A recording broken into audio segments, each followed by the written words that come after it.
Welcome. Get comfortable, close your eyes if you'd like, and let your mind settle as we explore some gentle truths about learning.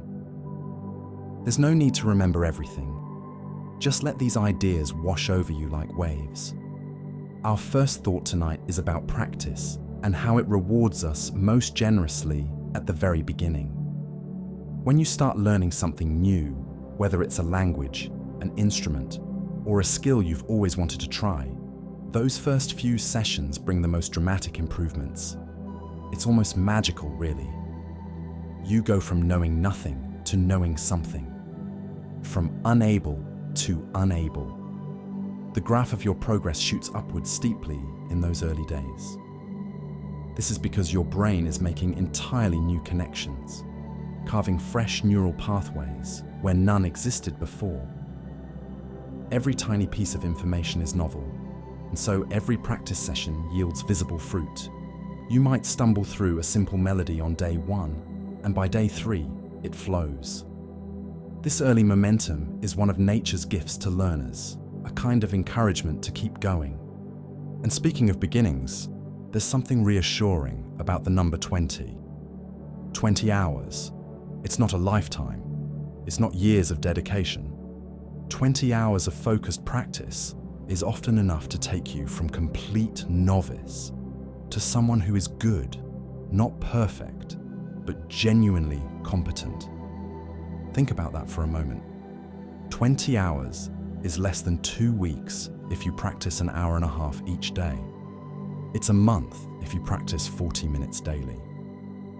This research comes from studying how quickly people can acquire basic proficiency in various skills. Not mastery, mind you, but that comfortable level where you're no longer fumbling, where the basics feel natural, where you can actually enjoy what you're doing. 20 hours to go from "I can't do this" to "I can do this reasonably well." It's a comforting thought, isn't it? The barrier to entry is lower than we often imagine. Now, let's think about something even smaller. Tiny actions, the kind that seem almost insignificant in the moment. 5 minutes of practice, 1 page read, a single conversation in a new language. These miniature efforts have a secret power. They compound. It's like interest in a savings account, growing slowly at first, almost invisibly, but accumulating into something substantial over time. Each tiny action is a deposit. You might not notice the difference after 1 or 2, but after 30, after 100, the transformation is undeniable. The person who practices for 10 minutes every single day will eventually surpass the person who practices for 2 hours once a week. Consistency, even in tiny doses, builds momentum, and momentum is what carries us forward when motivation fades. So rest easy, knowing that small is enough. Small is actually powerful. Here's another gentle truth. Confidence and learning dance together. When you feel confident, even just a little bit, you learn faster. This isn't just positive thinking. It's cognitive science. Confidence reduces anxiety, and anxiety is like static on a radio signal. It interferes with your ability to process and retain information. When you believe you can learn something, your brain relaxes into a more receptive state. You're more willing to try, more willing to fail, more willing to try again. Each small success builds a little more confidence, which in turn accelerates your learning, which builds more confidence. It's a beautiful upward spiral. So be kind to yourself as you learn. Celebrate the small victories. Notice your progress, however modest. That sense of, "I'm getting this," is not just a nice feeling, it's actually fuel for faster learning. But let's be honest about something. Learning isn't always a smooth upward climb. Sometimes you'll hit a plateau. You've been improving steadily, and then suddenly you're stuck. Days pass, maybe weeks, and you don't seem to be getting any better. This can feel discouraging. You might wonder if you've reached your limit. But here's the reassuring truth. Plateaus are normal. They're not a sign of failure. They're actually a sign that your brain is consolidating what you've learned. Think of it like a staircase rather than a ramp. You climb a step, then there's a flat landing where you walk for a bit, then another step. During the plateau, invisible work is happening. Your brain is strengthening connections, making your knowledge more automatic, preparing you for the next leap forward. So when you hit that flat stretch, don't despair. Just keep showing up. Keep practicing gently. The next step is coming. Let's talk about mindset for a moment. There's a particular way of thinking about your own abilities that changes everything. It's called a growth mindset, and it's the belief that your abilities can be developed through effort and learning. The opposite is a fixed mindset, the belief that you either have a talent or you don't. Research shows that people with a growth mindset achieve more. They persist longer. They handle setbacks better. Why? Because when they struggle, they don't think, "I'm not smart enough." They think, "I haven't figured this out yet." That tiny word, "yet," carries so much power. It transforms failure from a dead end into a temporary state. A growth mindset isn't about pretending limitations don't exist. It's about believing that limits can be pushed, expanded, and transcended with effort and strategy. And the beautiful thing is, mindset itself can be learned. Just by understanding this concept, you've already begun to shift toward growth. Here's something else about that growth mindset. It makes you seek out challenges instead of avoiding them. When you believe you can grow, difficult tasks become interesting rather than threatening. You stop asking, "Can I do this?" and start asking, "How can I learn to do this?" This changes which opportunities you pursue, which risks you take, which skills you decide to develop. People with a growth mindset are more likely to leave their comfort zone because they see that stretching feeling not as a sign of inadequacy, but as a sign of growth. They embrace the wobble, the uncertainty, the awkwardness of being a beginner. And because they're willing to tackle harder challenges, they learn more, they learn faster, and they ultimately go further. Your beliefs about learning literally shape what you're capable of learning. Now consider this. Your expectations and your mindset don't just make you feel differently about learning. They actually change the speed at which you learn. This has been measured. Students who are told that a task is learnable improve faster than students who are told the task requires innate talent. The only difference is the framing, the expectation, but it changes outcomes. Why? Because expectations influence effort. If you expect that practice will make you better, you practice more, and you practice more strategically. If you expect that you either have it or you don't, you give up sooner when things get hard. Your mind hears what you tell it. If you say, "This is hard but I can learn it," your brain stays engaged, creative, and persistent. If you say, "I'm just not good at this," your brain starts to disengage. So the stories you tell yourself about your learning matter immensely. They're not just internal narration, they're instructions. Let's shift to something that might feel more emotional. Curiosity. When you're genuinely curious about something, when you actually want to know the answer or understand how something works, your memory becomes dramatically more powerful. Curiosity primes your brain for learning. It releases dopamine, which helps encode memories more strongly. Think about something you learned effortlessly, perhaps as a child, perhaps recently. Chances are you were curious about it. You wanted to know. That desire created an open door in your mind, and information walked right through. This is why learning is so much easier when it's connected to your interests, your questions, your life. Curiosity isn't just a nice bonus, it's a turbocharger for your memory. So as you approach any skill or subject, try to find the questions that make you curious. What fascinates you about this? What do you wonder? Follow that thread and learning becomes almost effortless. And finally, the opposite. Boredom. It's the silent learning killer. When you're bored, your attention drifts. your brain starts looking for something, anything, more interesting. Information slides past without sticking. You might sit with a book open or a video playing, but you're not really there. And here's the thing. Boredom doesn't announce itself dramatically. It creeps in quietly. You might not even realize how much it's slowing you down until you compare it to a time when you were engaged. So if you find yourself struggling to learn something, ask yourself honestly, am I bored? If the answer is yes, that's valuable information. It might mean you need to find a different approach, a different angle, or perhaps even a different skill that actually lights you up. Learning doesn't have to be entertaining every moment, but it does need to hold your attention. When boredom takes over, learning quietly grinds to a halt. Let these thoughts settle as we move into our next set of ideas.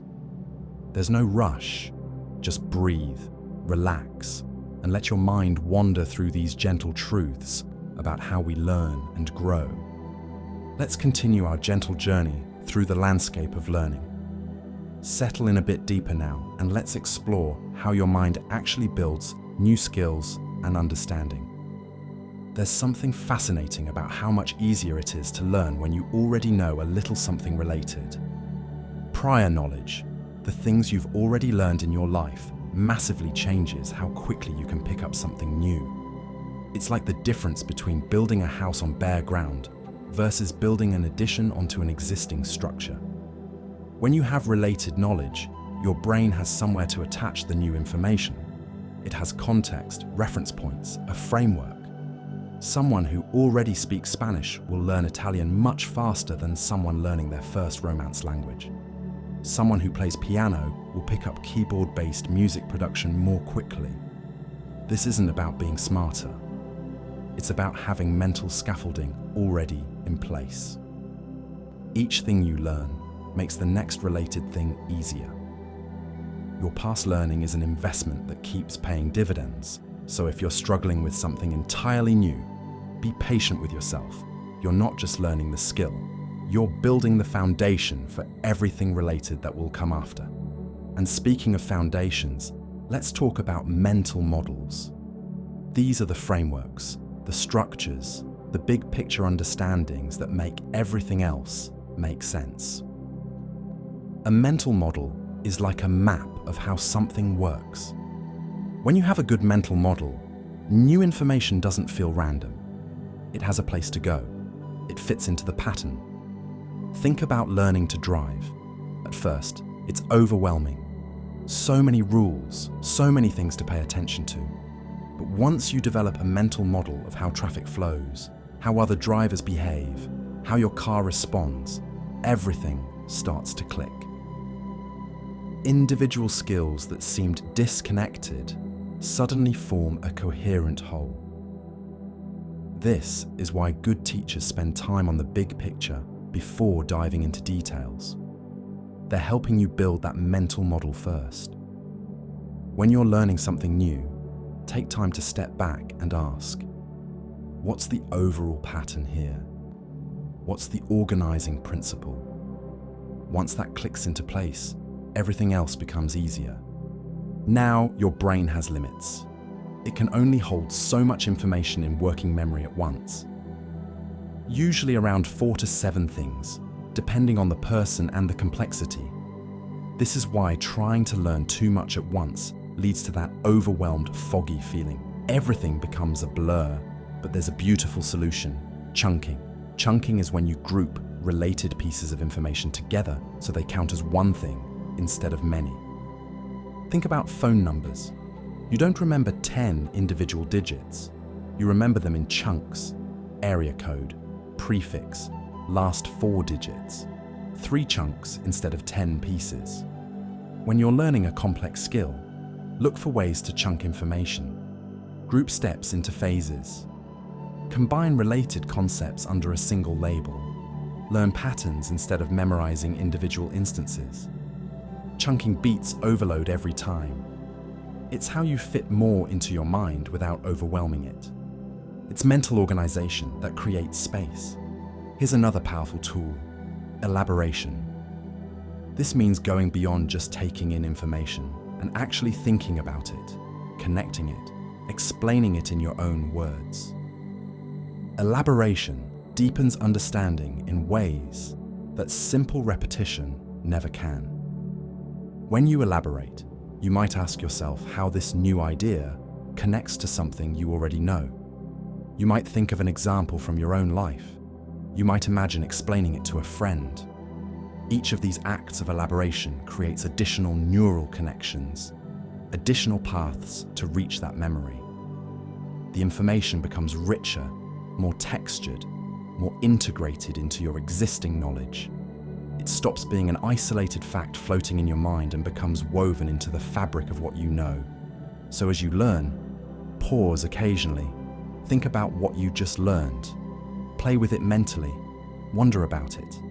That wondering, that mental play is elaboration, and it's making your learning deeper and more permanent. Analogies are a special kind of elaboration, and they're remarkably powerful. An analogy takes something unfamiliar and compares it to something familiar. It's saying, this new thing is like this thing you already understand. Suddenly, the hard idea feels less alien. Your brain says, oh, I already know how that works. Teachers use analogies constantly because they work so well. Electricity is like water flowing through pipes. Computer memory is like a desk with limited space. An atom is like a tiny solar system. None of these analogies are perfect, but they give you a starting point, a way in. When you're struggling with a new concept, try to think of what it's similar to. What does it remind you of? That act of finding an analogy isn't just a mental trick.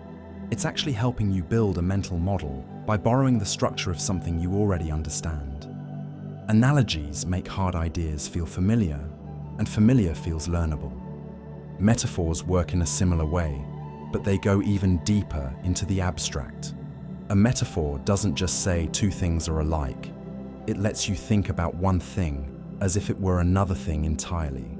Metaphors can unlock abstract ideas that resist straightforward explanation. Think about how we talk about time as if it were money. We spend time, save time, waste time, invest time. This metaphor shapes how we think about time management. Or consider how we might say, her argument was shaky, or his theory fell apart. We're using the metaphor of a physical structure to understand abstract reasoning. When you're working with abstract concepts, metaphors give them shape and substance in your mind. They make the intangible tangible. So if you're struggling with something abstract, try different metaphors. Play with them. See which one helps the idea come alive for you. The right metaphor can be the key that unlocks understanding. Let's consider how information enters your mind. When you learn something through both words and visuals, both text and images, both description and diagram, you create two different memory traces instead of just one. This is called dual coding, and it strengthens memory significantly. Your brain processes visual information differently than verbal information. When you encode something both ways, you give yourself two different paths to retrieve that memory later. If one path is blocked or fuzzy, the other might be clear. This is why illustrations help. Why diagrams matter. Why watching someone demonstrate while they explain is more effective than just hearing the explanation. You're not just getting the same information twice, you're getting it in two different forms that your brain stores in two different ways. So when you're learning, seek out multiple formats. Read the text, look at the diagram, watch the video. Each mode creates another anchor point in your memory. And while we're thinking about different modes of information, let's go further. Multisensory learning. When you involve multiple senses in learning, not just sight and sound, but also touch, movement, even smell or taste when relevant, the memory becomes more robust. This is why hands-on learning is so effective. Why cooking from a recipe you can see, smell, taste, and feel create such strong memories? Why learning to dance by moving your body works better than just watching videos? Each sensory input is another dimension of the memory. The more dimensions, the more ways your brain can access and reconstruct that information later. Multisensory learning sticks better because it creates a richer, more complex neural representation. So whenever possible, don't just read about something or hear about it. Engage more of your senses. Touch it, build it, move through it. Let your whole nervous system participate in the learning. This brings us to something profound. Learning with your body, physical movement, gestures, embodied practice. These accelerate understanding in ways that purely mental learning cannot. When you learn a concept while moving, or when you use gestures while explaining something, or when you physically act out a process, your motor memory gets involved. Your body encodes the information alongside your mind. Research shows that students who gesture while learning math concepts understand them more deeply. Children who trace letters with their fingers learn to read faster. Adults who walk while studying retain information better. Your body isn't separate from your learning. It's part of the system.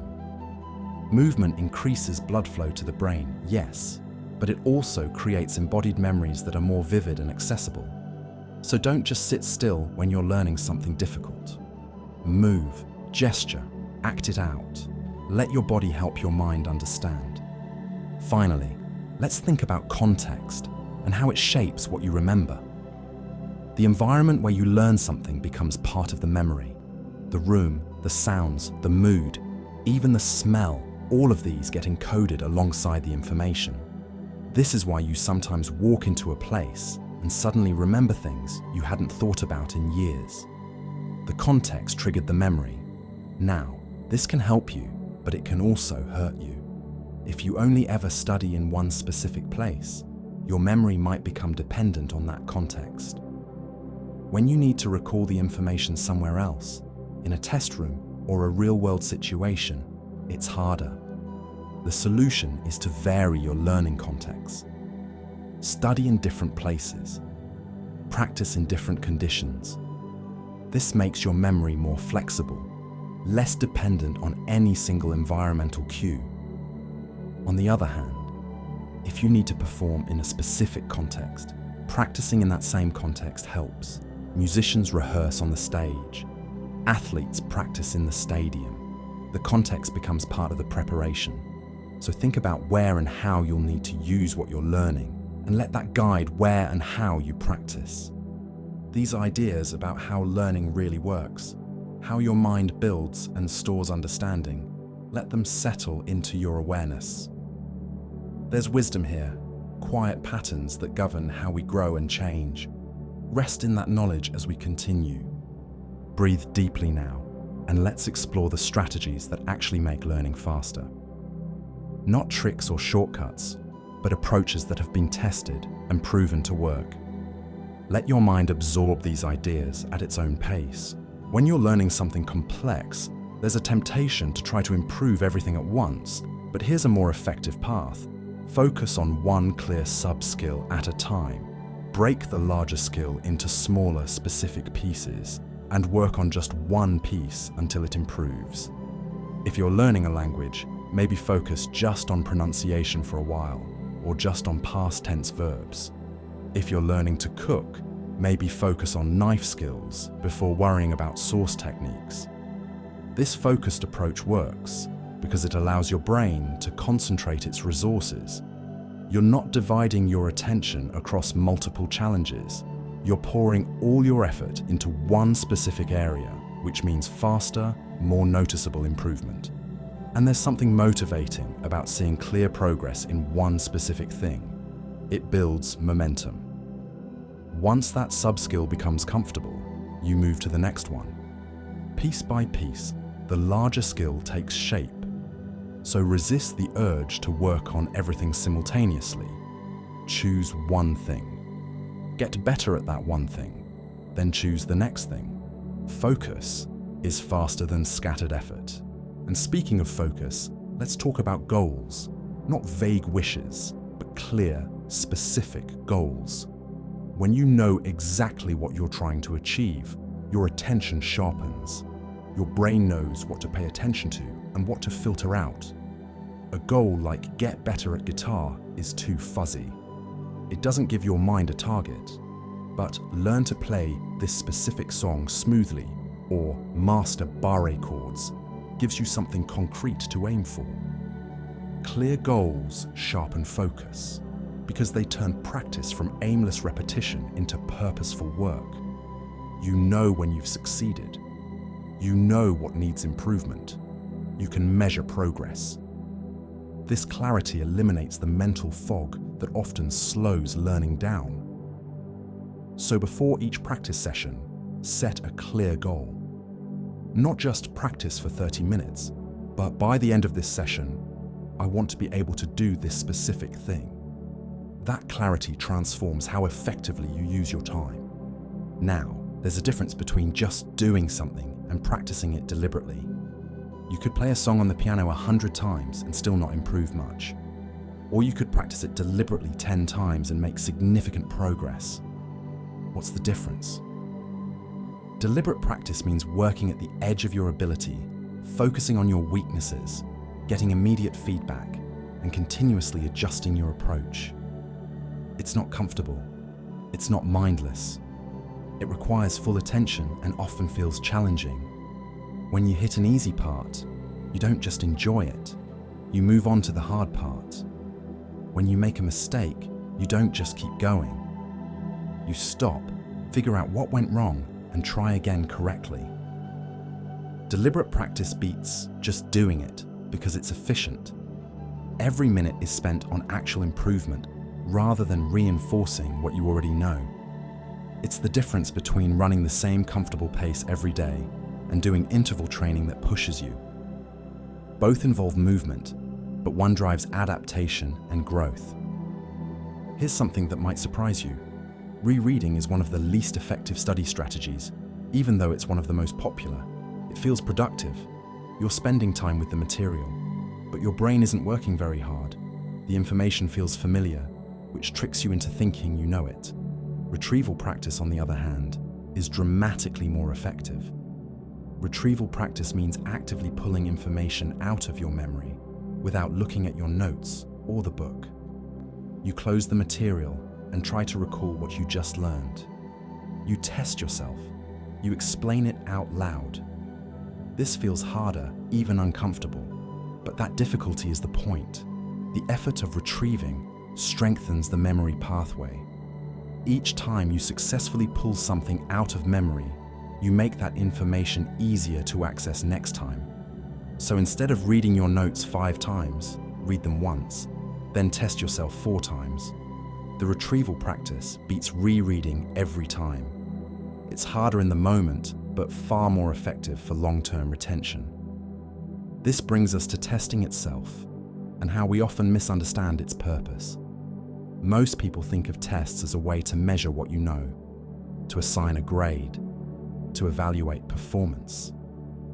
And they are that, but they're also something else. Tests are a learning tool.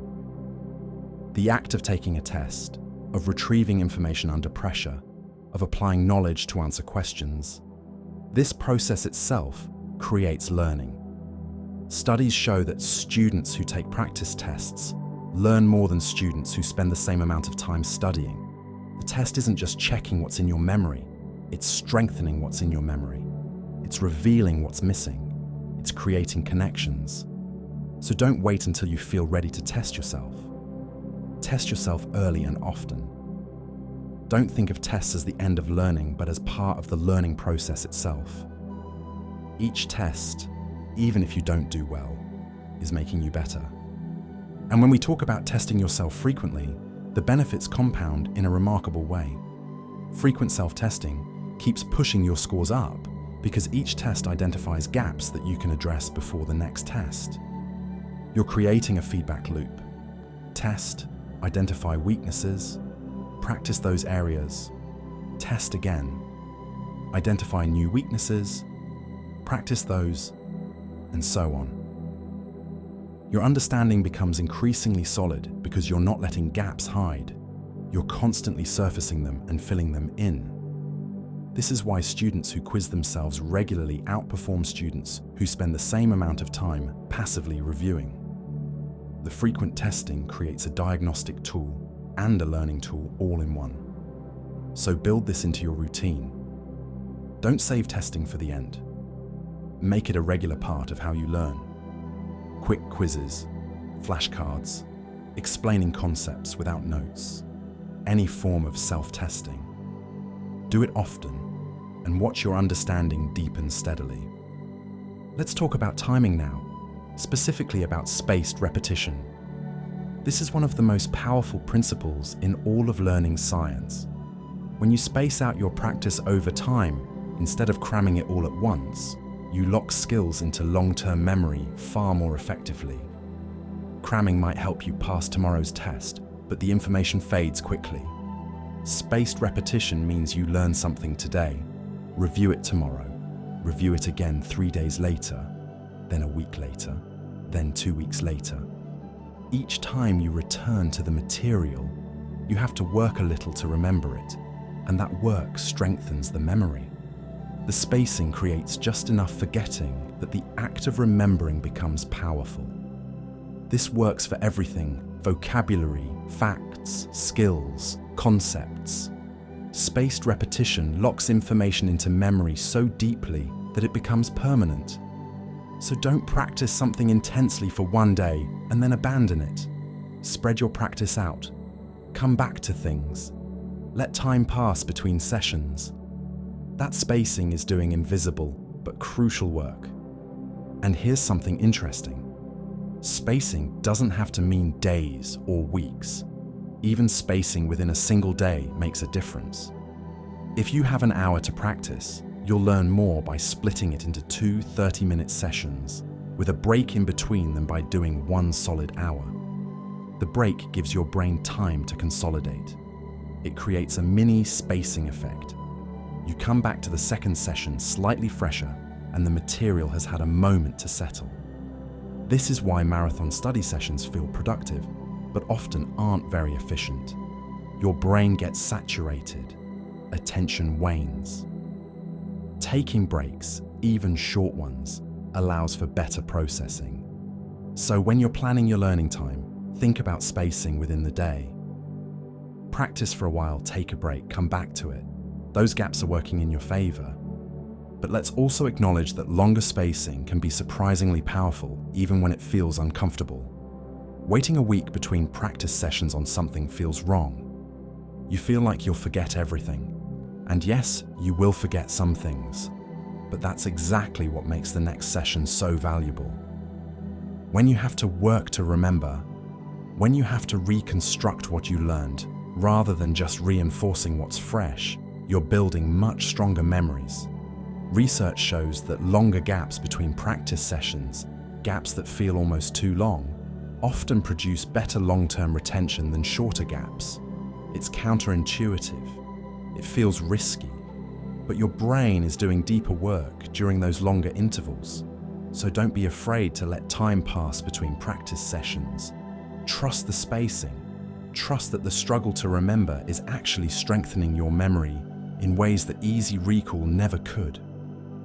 Finally, let's consider interleaving, which is mixing up different skills or topics during practice, rather than focusing on one thing until it's perfect.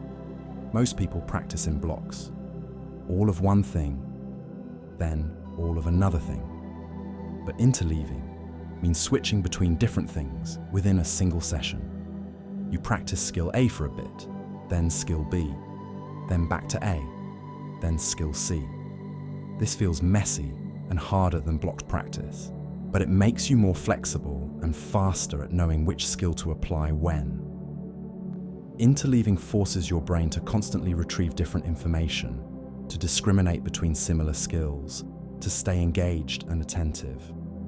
Studies show that musicians who interleave different pieces learn faster than those who perfect one piece before moving to the next.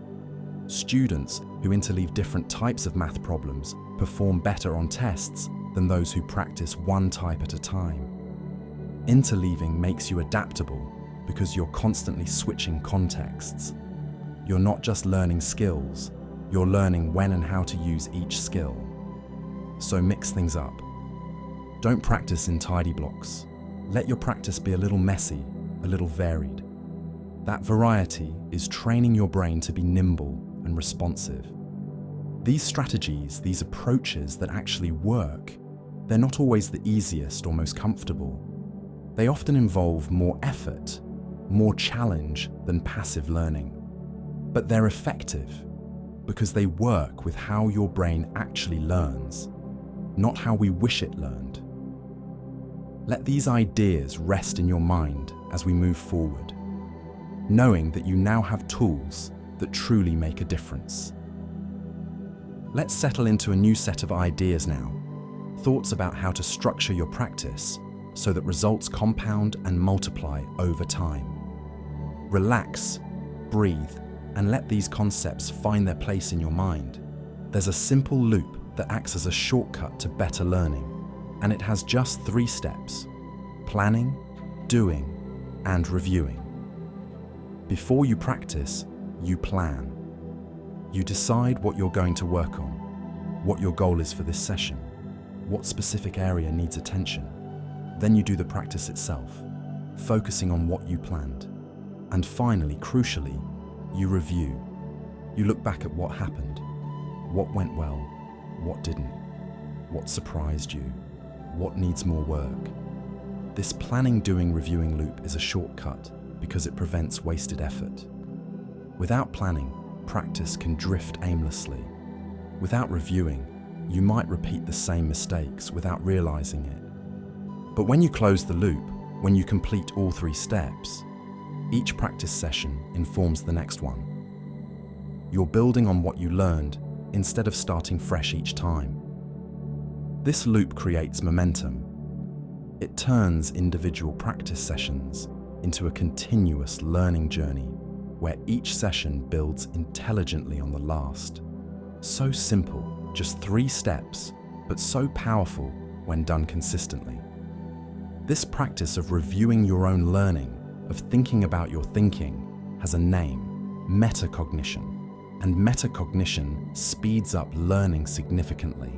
When you're metacognitive, you're aware of what you know and what you don't know. You notice when you're confused. You recognize when a strategy isn't working and you try something different. You monitor your own understanding in real time. Most people learn on autopilot, just going through the motions without really examining the process. But when you step back and think about how you're learning, what's working, what's not, you gain the ability to adjust and optimize. You become your own teacher, constantly fine-tuning your approach. Metacognition is like having a bird's-eye view of your own learning process. You can see patterns, spot inefficiencies, and make strategic decisions about where to focus your effort. This awareness, this thinking about thinking, accelerates everything because you're not just learning the skill, you're learning how you learn, and that knowledge transfers to everything else you'll ever want to learn. Now let's talk about something we usually try to avoid: errors, mistakes, getting things wrong. These feel bad. They feel like failure. But here's a profound truth: errors are powerful data. Every mistake tells you something valuable. It reveals a gap in your understanding, a weakness in your skill, a misconception you didn't know you had. Without errors, you can't know where you need to improve. Students who never make mistakes during practice aren't being challenged enough. They're staying in their comfort zone, reinforcing what they already know. But students who make mistakes, who push themselves to the point of occasional failure, they're the ones who improve fastest. Because each error is information. It's feedback. It's a specific, concrete thing to work on. So don't fear mistakes. Don't avoid situations where you might be wrong. Instead, welcome errors as the valuable data they are. They're showing you exactly where your learning edge is, exactly where growth is possible. Each error is an opportunity disguised as a setback. And What you do after an error matters enormously. Reviewing mistakes boosts retention in ways that might surprise you. When you get something wrong and then learn the correct answer, you remember it better than if you'd gotten it right the first time. This seems backwards, but it's been proven repeatedly in research. The mistake creates a memorable moment, a little jolt of surprise or confusion, and when that gets resolved with the correct information, the memory is stronger. This is why testing yourself before you fully know the material is effective. Even getting answers wrong helps, as long as you learn the right answer afterward. So when you make a mistake, don't just move on quickly in embarrassment. Pause. Really look at what went wrong. Understand why the mistake happened. Learn the correct approach. That process of reviewing the mistake, of converting the error into understanding, that's when the real learning happens. Your mistakes, when reviewed properly, become some of your most powerful learning experiences. Timing matters when it comes to feedback. You might think that immediate feedback is always best, but it's more nuanced than that. Feedback timing shapes what you remember based on what you're trying to learn. For simple, straightforward tasks, immediate feedback is often ideal. You try something, you get instant correction, you adjust right away. But for more complex tasks, slightly delayed feedback can actually be better. The delay forces you to think about what you did, to develop your own sense of whether it was right or wrong. And then the feedback either confirms or corrects your self-assessment. This develops your internal calibration, your ability to judge your own work. Immediate feedback on everything can make you dependent, always looking for external validation. Delayed feedback builds independence and self-evaluation skills. So think about timing. Sometimes immediate feedback is best. Sometimes waiting a bit, letting yourself reflect first, makes the feedback more meaningful and more memorable when it arrives. There's also a sweet spot when it comes to how much feedback you receive. Too little feedback, and you don't know what to improve. You're practicing in the dark. But too much feedback can also be a problem. It overwhelms you. You don't know which piece to focus on. You feel criticized rather than helped. The right amount of feedback matters. Usually, this means focusing on one or two specific things at a time. If you're learning to write, feedback on your argument structure is helpful. Feedback on your argument, your grammar, your word choice, your organization, and your tone all at once is paralyzing. Good feedback is specific, actionable, and limited in scope. It tells you the most important thing to work on right now, not everything that could eventually be improved. So when seeking feedback, ask for focused input. And when giving yourself feedback through self-review, resist the urge to find every flaw. Identify the one or two things that matter most, work on those, and then move to the next issues later. Feedback is most effective when it's digestible. Let's consider a powerful learning tool, worked examples. These are step-by-step demonstrations of how to solve a problem or complete a task. You see the process laid out, explained, demonstrated.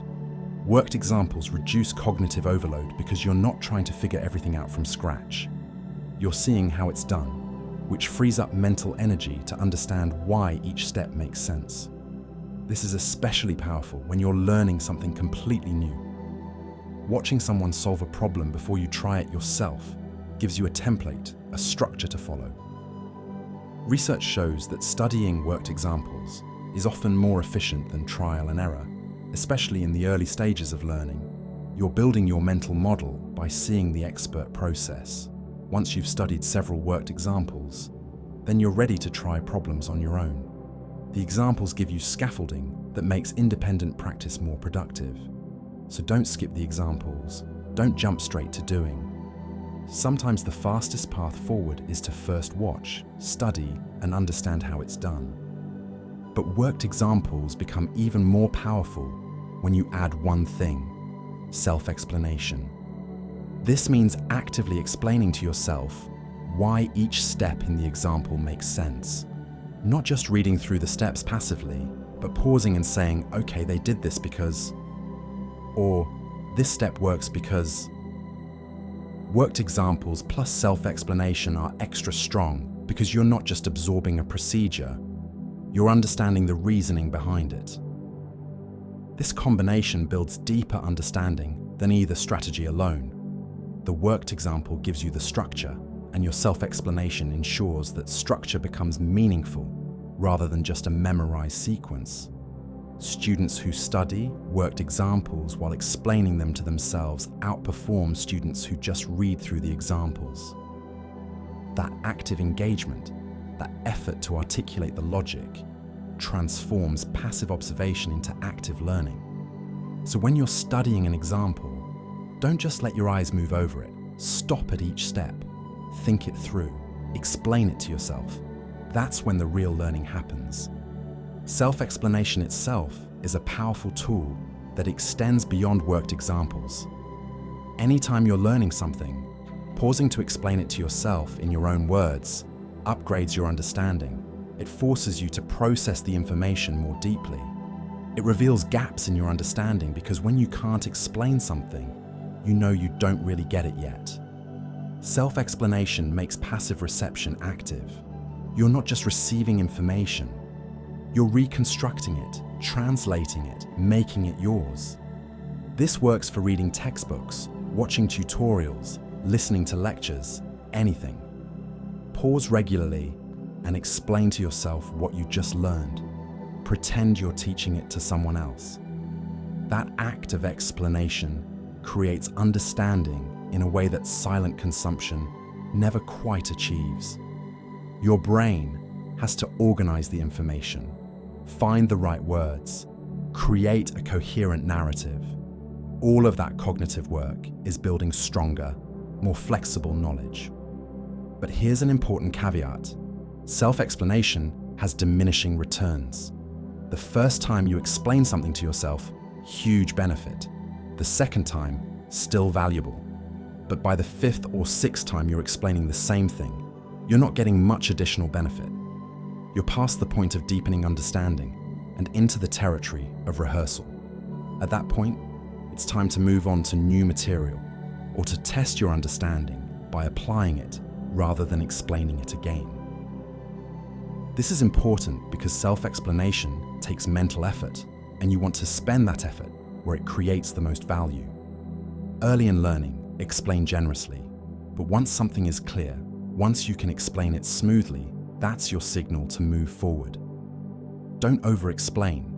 Use the strategy where it's most powerful, in those crucial early stages when you're building understanding, and then shift to other strategies like practice and application. Know when to use each tool, and you'll learn with maximum efficiency. These practice loops, these structures for how to engage with learning, they create a system where results compound. Each session builds on the last. Mistakes become data. Feedback shapes growth. Examples illuminate paths. Explanation deepens understanding. It all works together, creating momentum that carries you forward. Rest in these ideas now. Let them integrate as we continue our gentle exploration. Let's drift now into thoughts about learning with others, how connection and collaboration can deepen and accelerate your growth.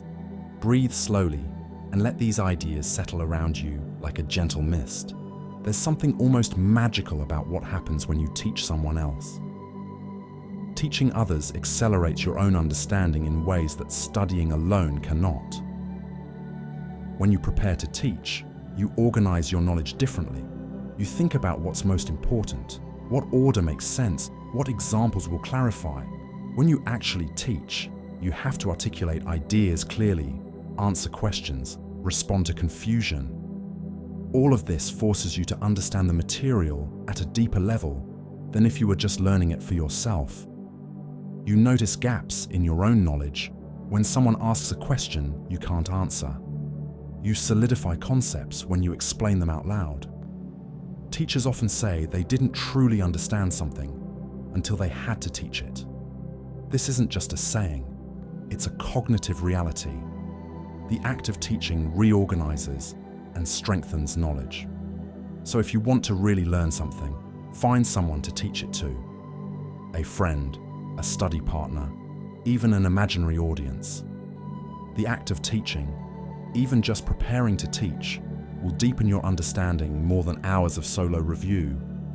And when the person you're teaching is also learning the same material, when you're teaching peers, something even more powerful happens. Teaching peers multiplies skill growth because you're both learning actively. You teach them something, which deepens your understanding. Then they teach you something which deepens their understanding. You're both getting the benefits of teaching and the benefits of learning from someone who just recently learned the material and remembers what was confusing. Peer teaching creates a reciprocal relationship where both people grow faster than either would alone. There's also less intimidation than learning from an expert. Peers speak the same language, share the same struggles, can relate to each other's confusion. This comfort makes questions easier, mistakes less embarrassing, learning more fluid. So find a learning partner at a similar level. Take turns teaching each other. Explain concepts back and forth. Both of you will progress faster than you would separately. Even without formal teaching, just learning with peers speeds progress in subtle but significant ways. When you study with others, you encounter different perspectives, different approaches, different ways of thinking about the same material. Someone might have an insight that never occurred to you. Someone might ask a question that makes you reconsider what you thought you understood. There's also accountability and motivation in learning with others. It's harder to procrastinate when someone is expecting you. It's easier to push through difficult material when you're not alone in the struggle. Learning with peers creates a micro-community where knowledge is shared, confusion is normalized, and progress is celebrated together. You don't have to study together constantly, but regular sessions with peers where you tackle material together, review together, quiz each other. These sessions can dramatically speed your progress. The social element isn't a distraction from learning. It's an accelerant. Something interesting happens in peer discussions that doesn't happen when you're learning alone. Peer discussion creates what researchers call extra learning, knowledge, and understanding that goes beyond what any individual brought to the conversation. When a group discusses a topic, people build on each other's ideas. Someone makes a point, someone else extends it, a third person challenges it. And through this back and forth, the group arrives at insights that no single person would have reached alone. This is collaborative knowledge construction. The whole becomes greater than the sum of its parts. You're not just pooling what everyone already knows. You're creating new understanding through the dialogue itself. Arguments get refined, examples multiply, connections emerge between ideas that seemed separate. So don't just study in parallel with others, where everyone is quietly working on their own. Actually discuss, talk through ideas, debate interpretations, question each other. That active dialogue is where the extra learning lives. Group discussions also build critical thinking in ways that solo study doesn't. When you discuss with others, you have to justify your thinking. Someone might disagree with you, and you have to defend your position with logic and evidence. Or someone makes a point you hadn't considered, and you have to evaluate it, decide if it changes your view. This constant evaluation, justification, and reconsideration is critical thinking in action. You're not just absorbing information. You're analyzing it, questioning it, testing it against other perspectives. Group discussions force you out of passive reception and into active intellectual engagement. You learn to consider multiple viewpoints, to weigh evidence, to construct arguments, to change your mind when presented with better reasoning. These skills, honed in discussion, transfer to everything else you think about. So seek out group discussions, study groups, even online forums where ideas are debated. That intellectual friction is sharpening your thinking. Now, let's acknowledge something about how we often learn, the traditional lecture, where one person talks and everyone else listens. For a long time, this was the dominant method of instruction. and it has value for delivering information efficiently to many people at once. But research consistently shows that active learning beats pure lecture for actual understanding and retention. Active learning means you're doing something with the information, solving problems, discussing concepts, applying knowledge, creating something. Your brain is engaged, working, struggling a bit. Pure lecture is passive. You're receiving information, but you're not actively processing it in demanding ways. The difference in learning outcomes is substantial. Students in active learning environments understand more deeply, remember longer, and can apply knowledge more flexibly than students who only attend lectures. This doesn't mean lectures are worthless, but it does mean that if you have a choice, choose active engagement over passive listening. And if you're stuck with lectures, make them active for yourself. Take notes that require you to synthesize. Pause the video and test yourself. Do practice problems immediately after. Anything that transforms passive reception into active engagement. There is, however, a middle path that captures benefits from both approaches. Active lectures. These blend the efficiency of lecture with the engagement of active learning. An active lecture might involve short bursts of instruction followed by quick activities. Think pair-share exercises, quick problem solving, brief discussions with neighbors, instant polls or quizzes. The instructor still delivers content, but students are regularly activated, required to do something with what they just heard. This format prevents the passive drift that happens in pure lectures, while maintaining the structure and guidance that lectures provide. Active lectures blend benefits, giving you both information delivery and cognitive engagement. If you're teaching yourself, you can create this structure. Watch or read for 10 minutes, then stop and do something active with the material. Write a summary, solve a problem, explain it out loud, anything that forces active processing. That alternation between receiving and doing is powerful. Let's talk about something practical, interim assessments. These are checkpoints along the way, small tests or evaluations that happen during the learning process, not just at the end. Interim assessments keep you on track because they reveal what you know and what you don't know, while there's still time to adjust. Imagine learning something for weeks and only testing yourself at the very end, only to discover you've been misunderstanding a fundamental concept the entire time. All that time, somewhat wasted. But if you test yourself or get assessed every few days, you catch misunderstandings early. You correct course before investing too much time in the wrong direction. Interim assessments also break learning into manageable chunks. Instead of one huge intimidating test at the end, you have a series of smaller checkpoints. Each one provides feedback. Each one is a learning opportunity, and together they guide you steadily toward mastery. So build interim assessments into your learning plan. Weekly self-quizzes, regular check-ins with a peer or mentor, small projects that test your current understanding. These checkpoints don't just measure progress, they create it by keeping you honest about what you truly understand and directing your attention to what needs more work. And here's a gentle thought about assessment timing. Regular checkpoints create a rhythm to your learning. You're not just endlessly practicing without any sense of progress. You're moving from checkpoint to checkpoint, each one a small victory or a clear signal of what needs attention. This rhythm prevents drift. It prevents the feeling of spinning your wheels without knowing if you're actually improving. Each assessment is a mirror showing you your current state, and that information is incredibly valuable. It tells you if your strategies are working, if you're ready to move forward, or if you need to spend more time on foundations. Without this regular feedback, you're learning blind, guessing at your own competence. With it, you're learning with clarity, always knowing where you stand and what comes next. Learning with and from others isn't just about efficiency, though it certainly is more efficient.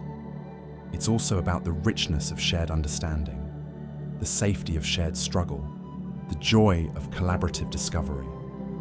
When you learn alone, You're limited to your own perspective, your own insights, your own motivation.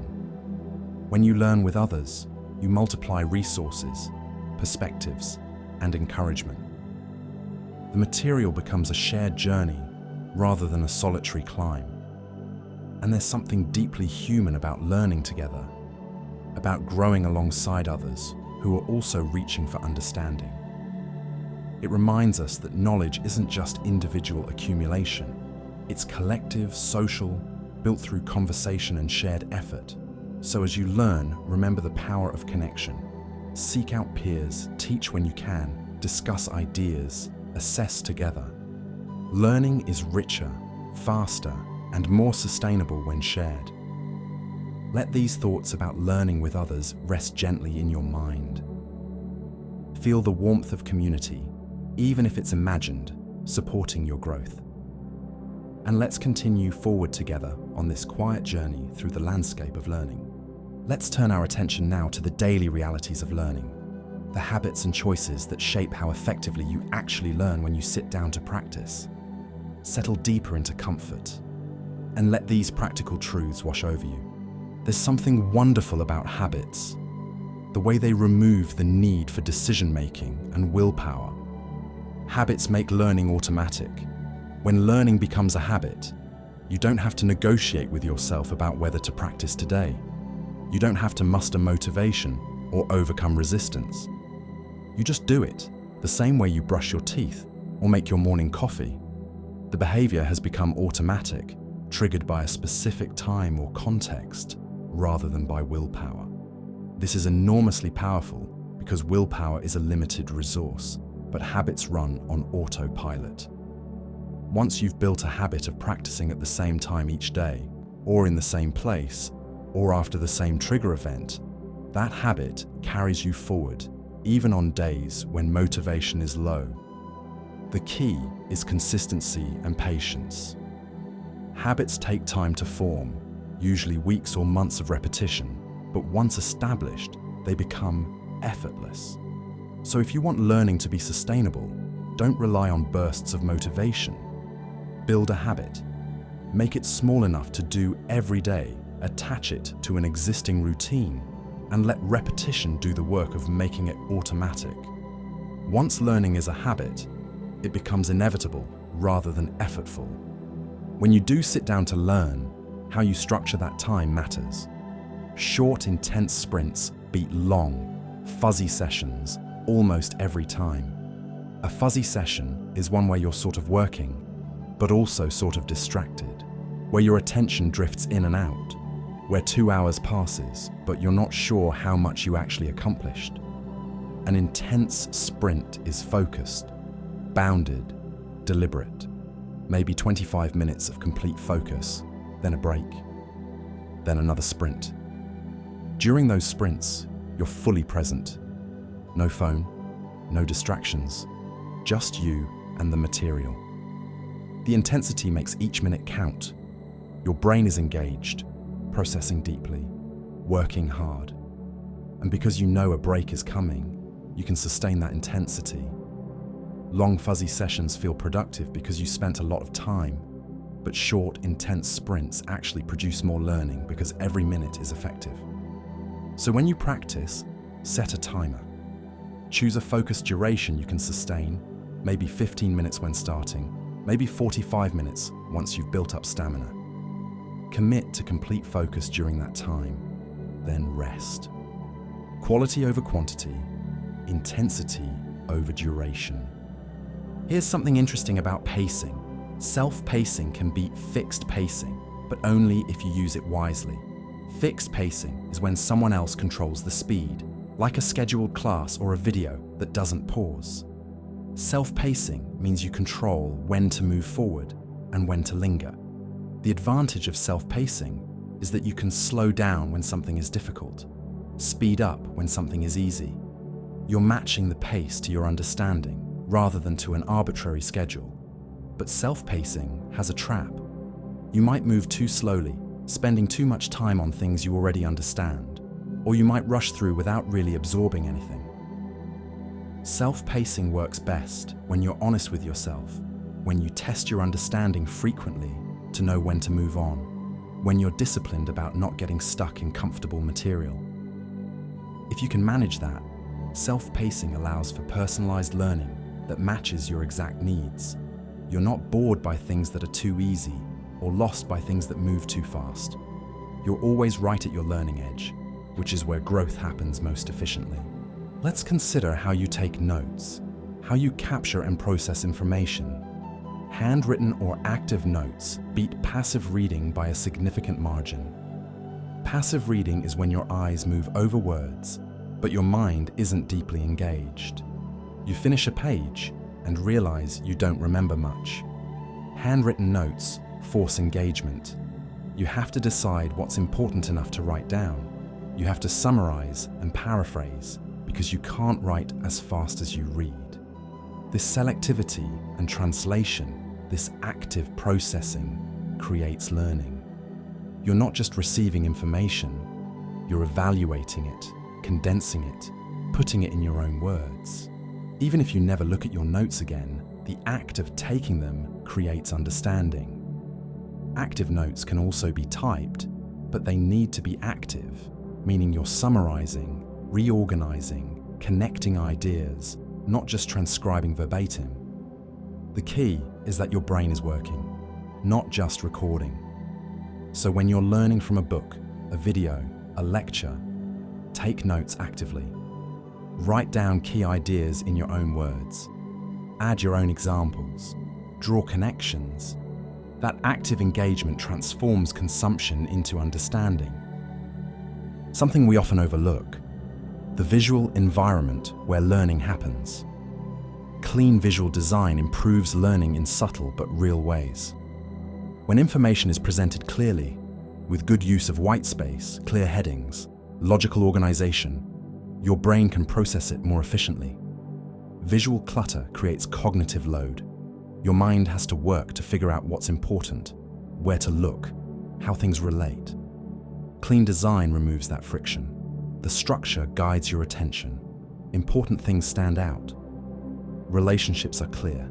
This matters whether you're reading a textbook, watching an instructional video, or reviewing your own notes. If the visual presentation is clean and organized, learning is easier. So when you're creating study materials for yourself, pay attention to design. Use space generously. Create clear headings. Use consistent formatting. Make your materials easy on the eyes and easy to navigate. That visual clarity isn't just aesthetic, it's cognitive support that makes learning more efficient. Here's a difficult truth in our modern age. Multitasking on devices slows learning dramatically. You might think you can watch a tutorial while checking messages, or read while browsing social media during breaks that happen every 2 minutes. But your brain doesn't actually multitask.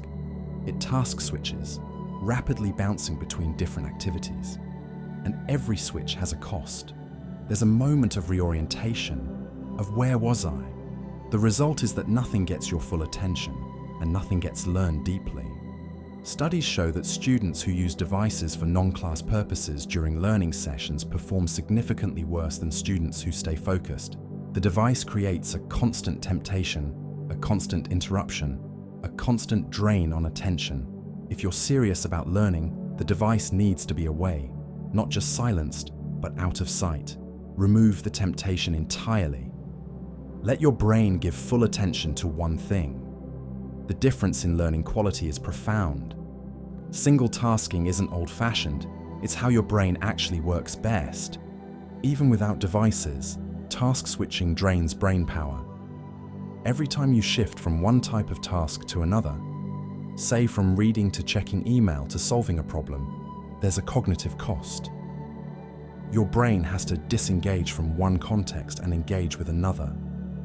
It has to load different rules, different information, different mental frameworks. This switching, even when it feels quick, consumes mental energy and reduces efficiency. Research shows that people who work on one task for an extended period accomplish more and produce better quality work than people who constantly switch between tasks. This is why those short, intense sprints we talked about earlier should be focused on just one thing. During your 25-minute sprint, you're working on one skill, one concept, one problem. You're not checking email, not switching to a different subject, not hopping around. You're sustaining attention on a single focus, which allows your brain to work efficiently and deeply. Minimize task switching. Batch similar tasks together. Give each thing its own uninterrupted time. Your brain will thank you with better performance and less fatigue. What about background music? This is a question many people wonder about. The answer is nuanced. Background music can help or hurt, depending on the music and the task.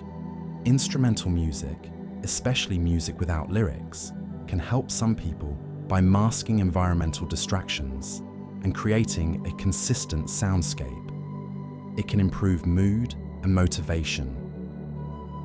But music with lyrics competes for the language processing parts of your brain, which makes it harder to read, write, or think through complex ideas. And music that's too interesting, too emotionally engaging, too dynamic, can pull your attention away from your work. The sweet spot, if you're going to use music, is calm, consistent, instrumental background music at moderate volume. Music that fades into the background rather than demanding attention. But honestly, for most people doing focused cognitive work, silence or neutral ambient sound works better than music. If you find yourself singing along, following the melody, or even just noticing the music regularly, it's probably hurting more than helping. Experiment with both and notice what actually helps you focus and retain information, not just what feels pleasant in the moment. Let's address a common belief that doodling while listening helps you learn. The research here is clear. Doodling does not act like a learning hack for most people in most situations. There was some initial research suggesting doodling might help with very simple recall tasks by keeping you awake and slightly engaged, but it doesn't translate to complex learning.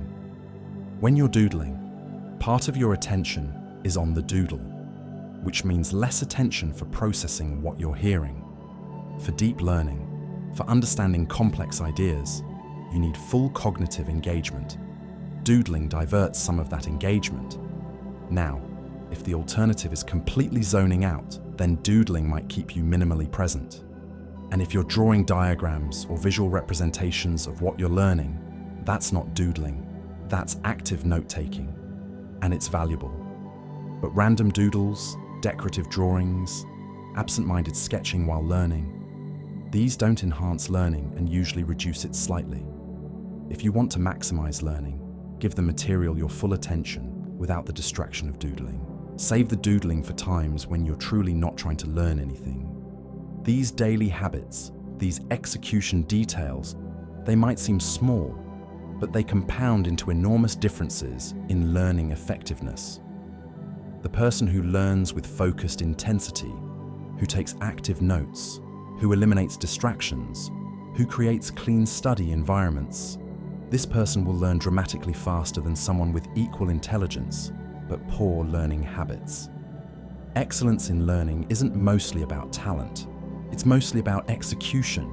It's about making good choices consistently, building systems that support focus, and creating environments where deep work can happen.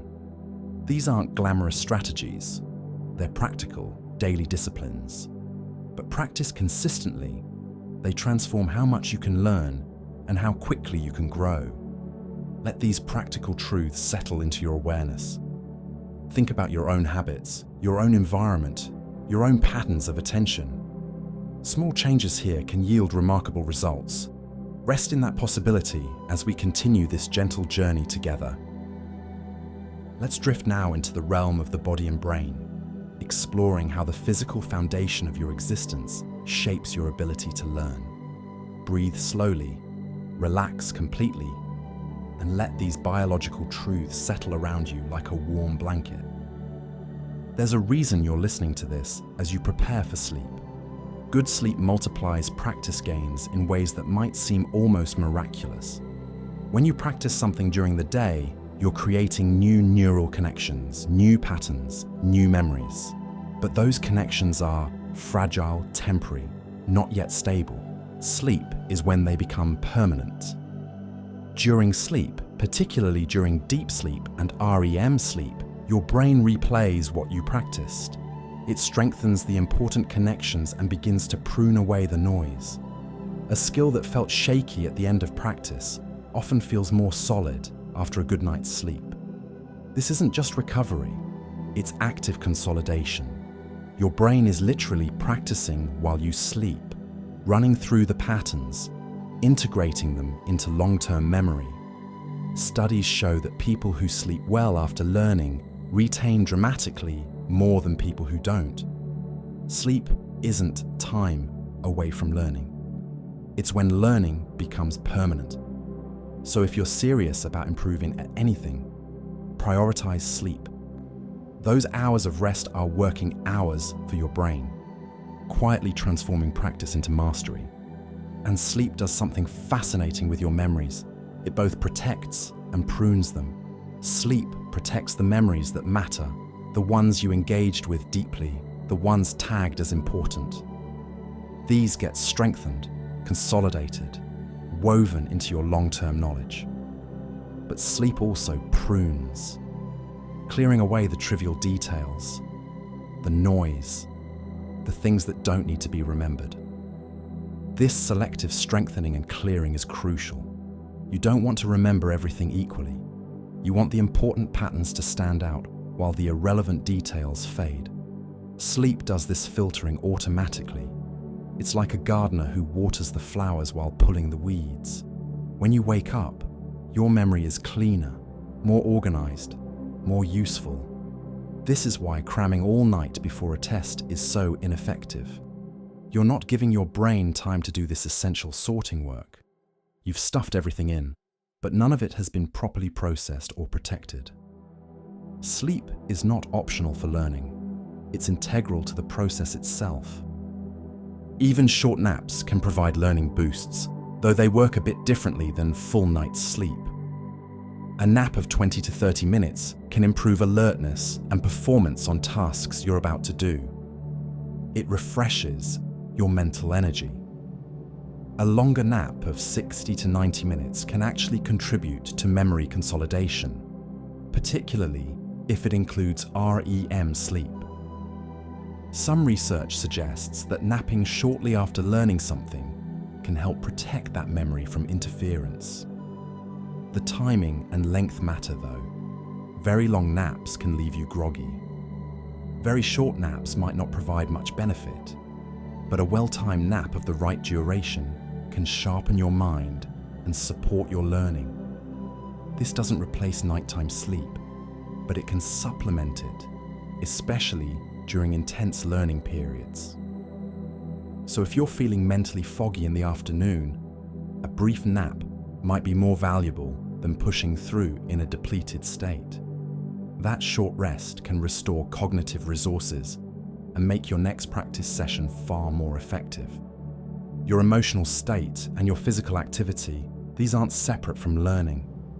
Emotions and exercise shape learning in profound ways. When you're in a positive emotional state, relaxed but engaged, your brain is more receptive to new information. Positive emotions broaden your attention, help you see connections, make learning feel easier and more rewarding.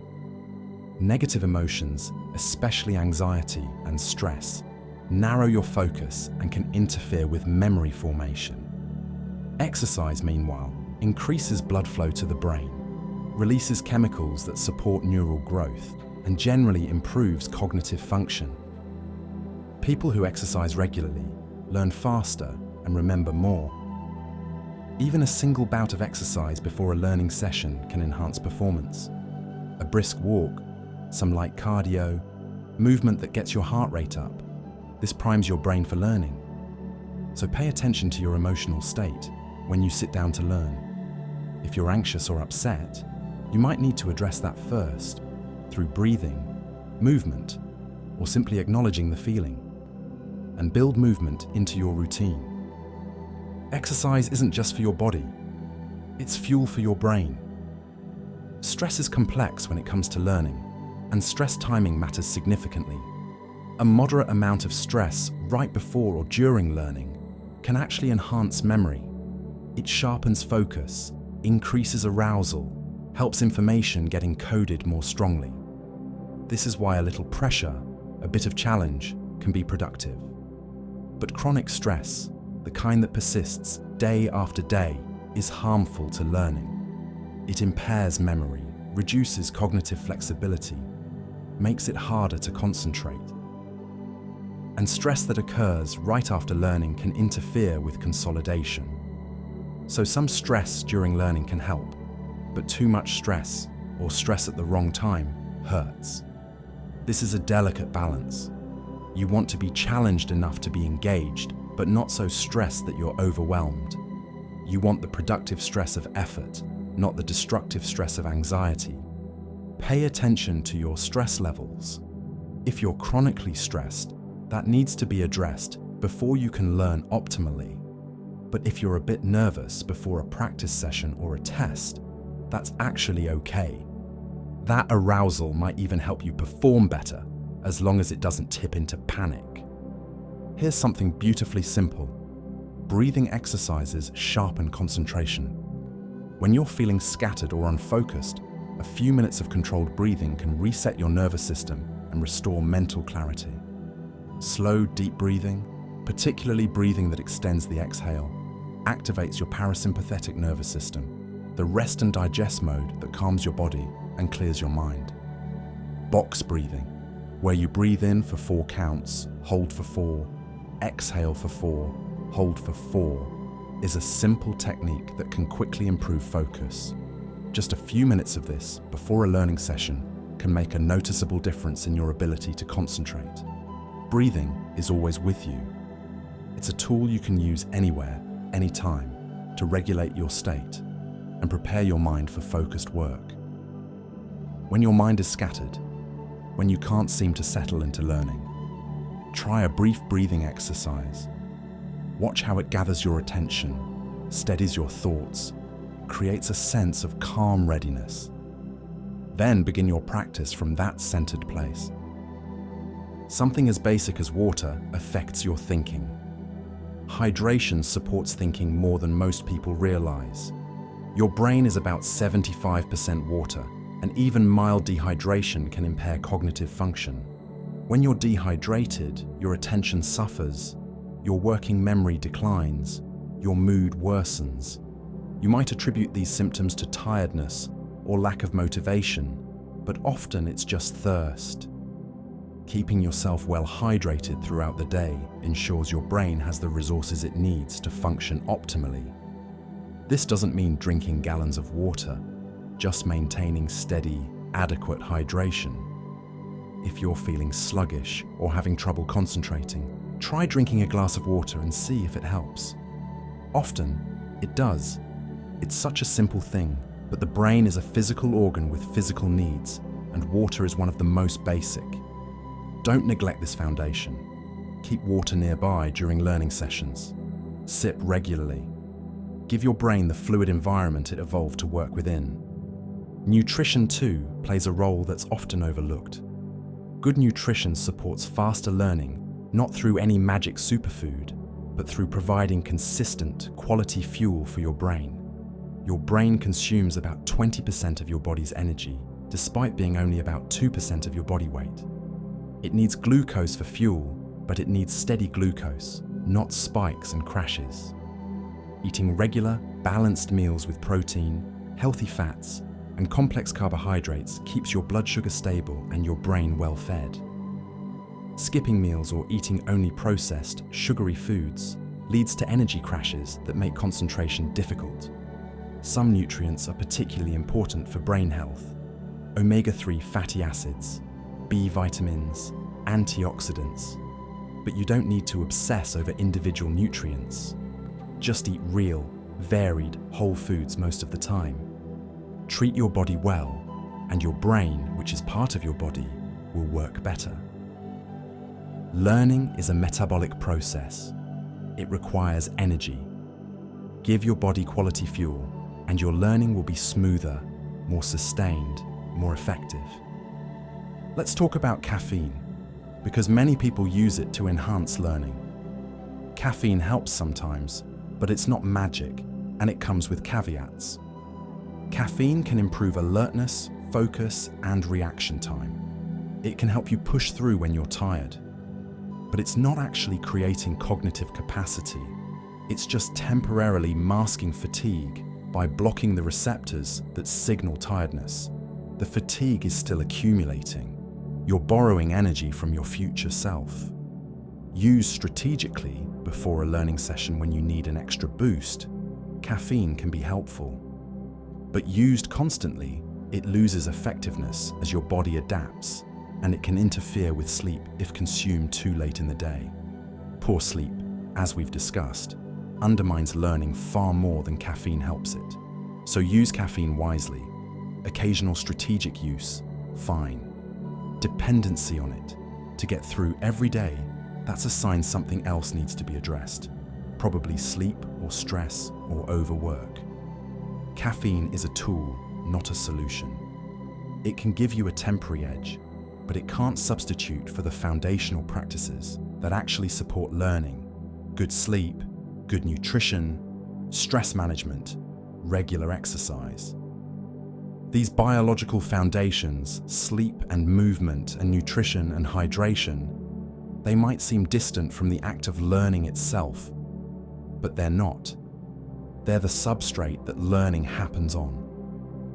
A tired, stressed, poorly nourished brain simply cannot learn as well as a rested, healthy, well-supported brain.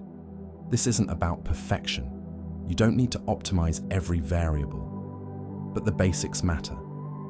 Sleep enough, move your body, eat reasonably well, drink water, manage stress when you can. These simple things create the conditions where learning can flourish. They're not glamorous, they're not shortcuts, they're just the unglamorous foundation of human cognitive function. Respect your biology, and your biology will support your aspirations.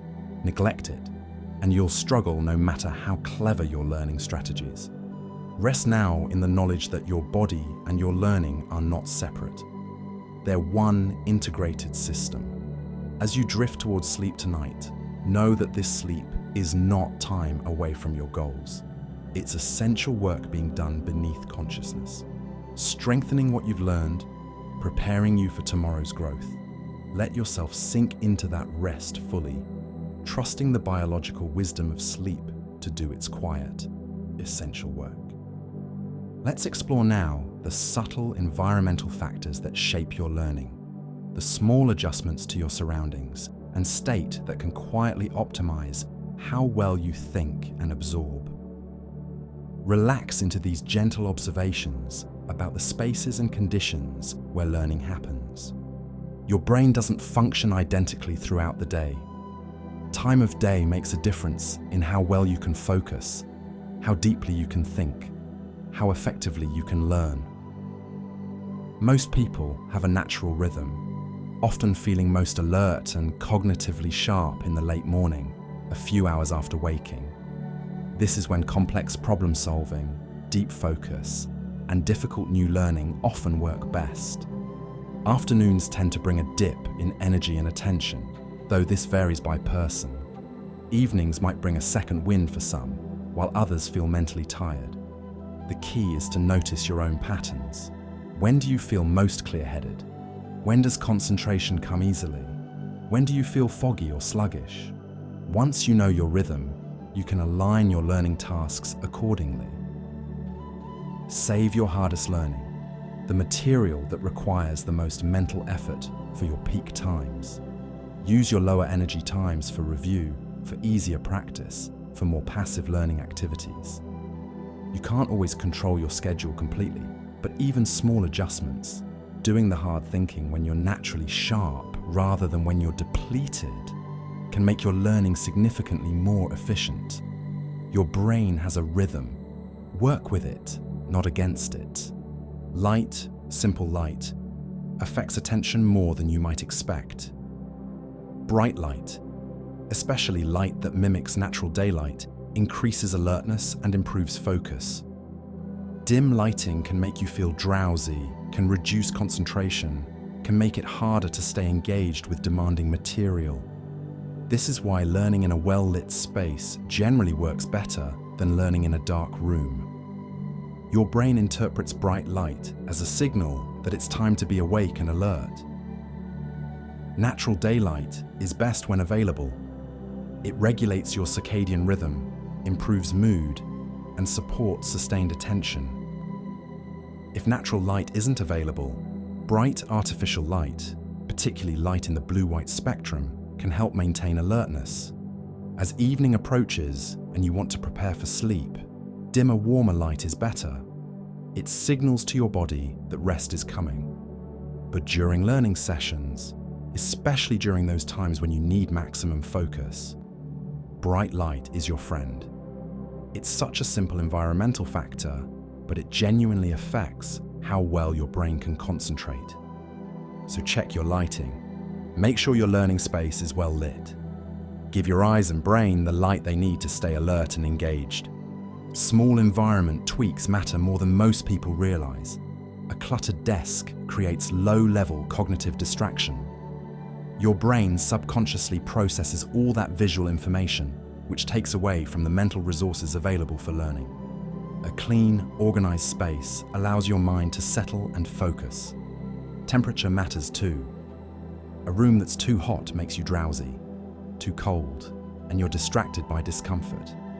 Slightly cool, around 65 to 70 degrees Fahrenheit, tends to be optimal for sustained mental work.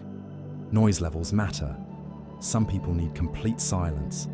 Others find that a low level of ambient noise, like in a coffee shop, helps them focus by masking more distracting sounds. Background noise machines or apps can recreate this productive level of ambient sound. Even the colors in your space can have subtle effects. Blue tones are associated with calm and focus. Too much red can feel stimulating or agitating. These are small things, and no single one is transformative. But together, they create an environment that either supports or hinders learning. Look at your learning space. What small tweaks could make it more conducive to focus? Better lighting, less clutter, better temperature control, more appropriate sound environment. Each small improvement compounds with the others. Your body position while learning is not neutral. Posture and movement influence thinking in ways researchers are still exploring. Sitting slumped over tends to correlate with lower energy and more negative thoughts. Sitting upright with an open posture correlates with more alertness and more positive, expansive thinking. This might be causal, your posture actually influencing your mental state, or it might just be correlation, but either way, paying attention to posture can be helpful. When you notice your energy flagging, check your posture. Are you collapsed? Try sitting up straighter, rolling your shoulders back, lifting your chest slightly.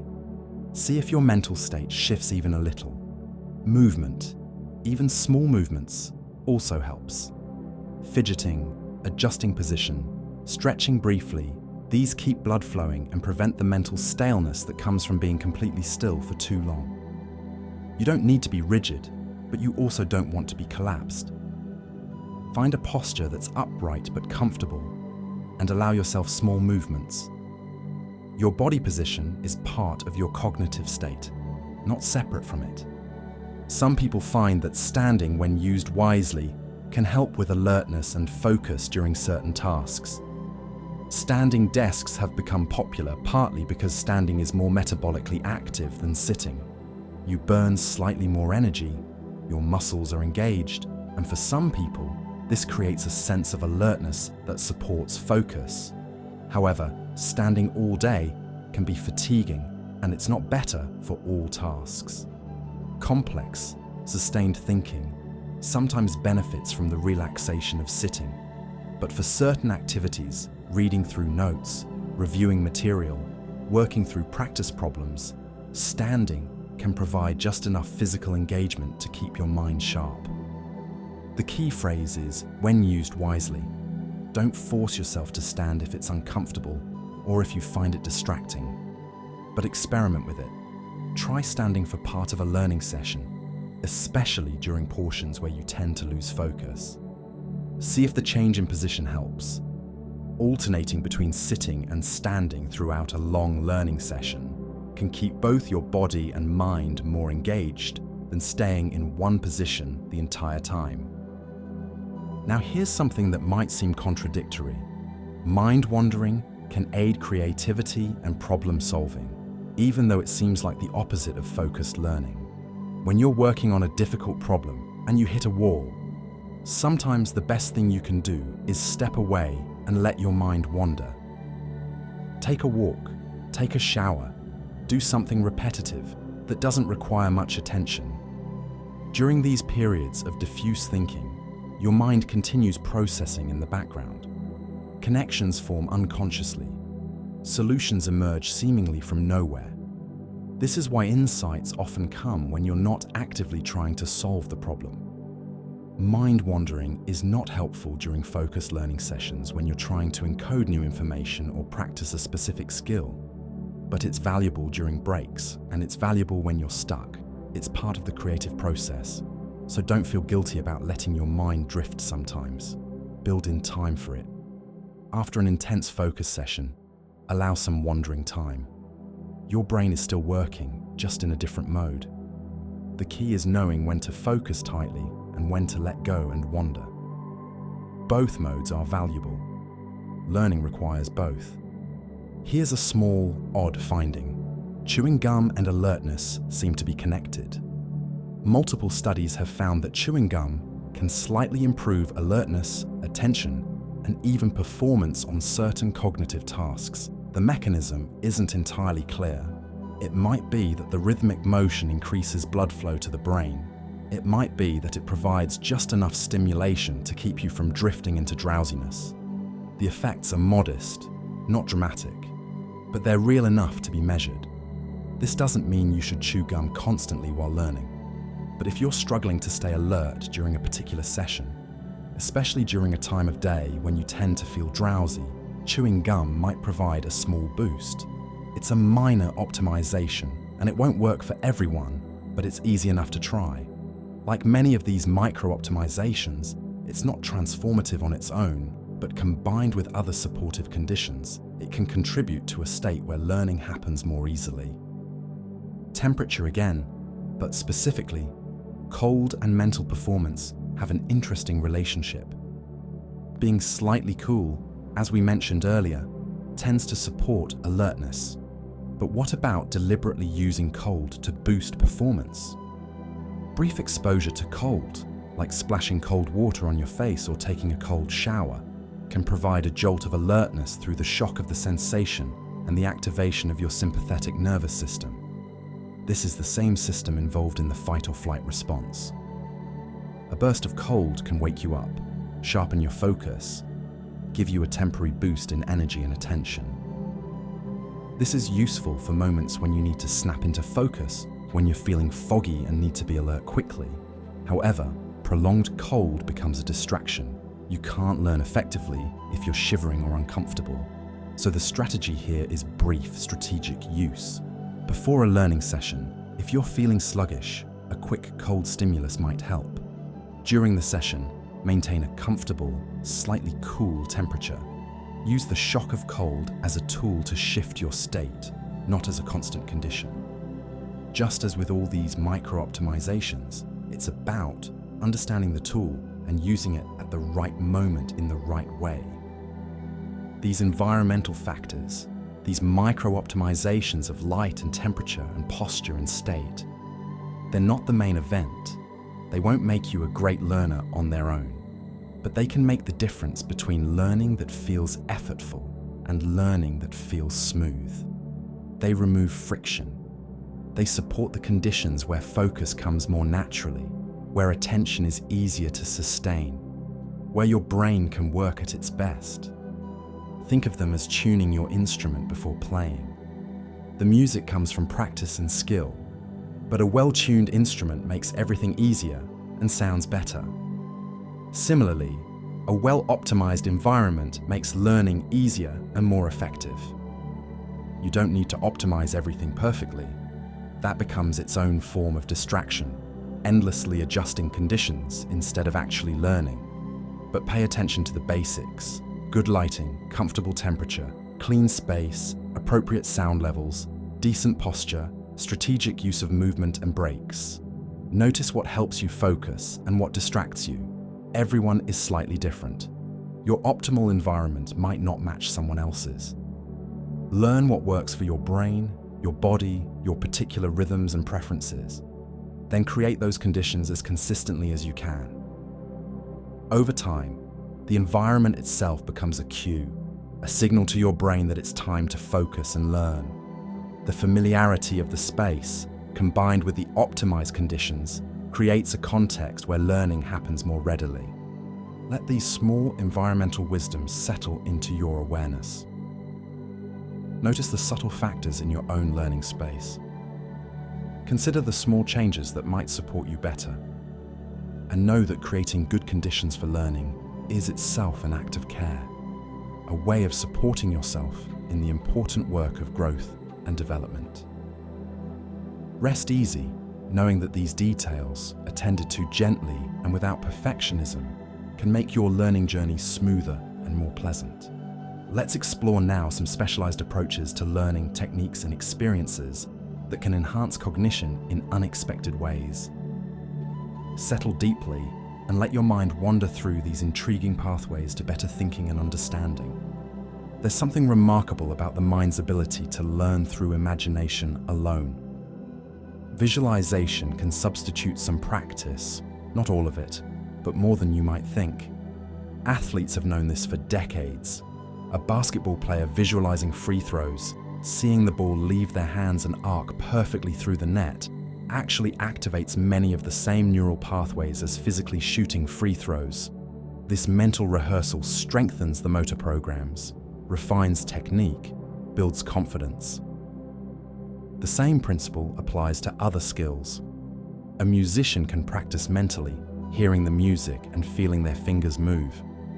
A public speaker can rehearse mentally, seeing the audience and hearing themselves deliver the talk. Visualization is not as effective as actual physical practice, but it's far more effective than doing nothing, and it can be done anywhere, anytime. When you can't physically practice, when you're lying in bed at night or sitting on a bus, you can practice mentally. See yourself performing the skill correctly. Make the visualization detailed and vivid. Feel the movements, hear the sounds, imagine success. This mental practice is real practice. It's building neural connections, rehearsing patterns, preparing your mind and body for the actual performance. So don't underestimate the power of visualization. It's a legitimate training tool that extends your practice beyond the times when you can physically perform. Motivation can be a challenge, especially for long-term learning goals. This is where gamification boosts motivation by adding elements of play and reward to the learning process. Points, levels, badges, progress bars, challenges. These game-like elements tap into psychological mechanisms that make activities feel more engaging and rewarding. When learning feels like a game, it's easier to start, easier to continue, easier to push through difficulties. You're not just enduring practice, you're achieving milestones, unlocking rewards, advancing through levels. This doesn't change the underlying learning, but it changes how you feel about it. It provides external structure and motivation that can carry you through periods when internal motivation is low. Many language learning apps use gamification effectively, turning daily practice into a streak to maintain, lessons into levels to complete. You can create your own gamification too. Track your practice hours and celebrate milestones. Create challenges for yourself. Award yourself small rewards for consistent effort. The playfulness of gamification makes learning feel lighter, more enjoyable, more sustainable over time. It's not a substitute for genuine interest, but it's a powerful support structure that can help you show up consistently. Here's something from the cutting edge. Neurofeedback can train focus in ways that traditional practice cannot. Neurofeedback involves measuring your brain activity in real time, usually through EEG sensors, and giving you immediate feedback about your mental state. You might be trying to achieve a state of calm focus, and the neurofeedback system shows you when you're in that state and when you've drifted out of it. Over repeated sessions, you learn to recognize and control your own brain states more consciously. This has been used to help people with attention difficulties improve their ability to focus. It's like biofeedback for your brain. You're learning to regulate your own neural activity. This technology is becoming more accessible, though it's still specialized and not necessary for most learning. But it represents an interesting frontier, the ability to directly train cognitive states rather than just hoping they occur naturally. For people who struggle significantly with attention or anxiety that interferes with learning, neurofeedback can be a valuable tool. It's not magic. It requires time and repeated sessions, but it offers a direct path to improving the mental states that support learning. Musical training, particularly learning to play an instrument, does something interesting to the brain. Music training can sharpen timing and attention in ways that transfer beyond music itself. Musicians develop exquisite timing skills, the ability to perceive and produce precise rhythms. They develop the ability to sustain attention over long periods, to track multiple streams of auditory information simultaneously, to coordinate complex motor movements. These skills, developed through musical practice, seem to enhance cognitive abilities more broadly. Children who receive music training often show improvements in language skills, spatial reasoning, and attention. Adults who play music maintain sharper cognitive function as they age. Music training is cognitively demanding in a rich, multi-dimensional way. It requires auditory processing, motor control, memory, attention, emotion, timing, all working together. This comprehensive cognitive workout seems to build general cognitive capacity. So learning music isn't just about music, it's training your brain in ways that support all kinds of learning and thinking. Even if you're not interested in music for its own sake, it might be worth considering as a form of cognitive training. Growing up bilingual or learning a second language creates interesting changes in the brain. Bilingual experience can tune cognitive control, the ability to manage attention, inhibit distractions, and switch between tasks. When you speak two languages, your brain constantly manages which language to use, inhibiting the language you're not currently speaking. This constant mental juggling seems to exercise and strengthen cognitive control systems. Research suggests that bilingual individuals often perform better on tasks requiring attention control and mental flexibility. They're practiced at managing competing information and making rapid decisions about what to attend to. The cognitive demands of managing two languages create a kind of mental gym workout that strengthens general cognitive abilities.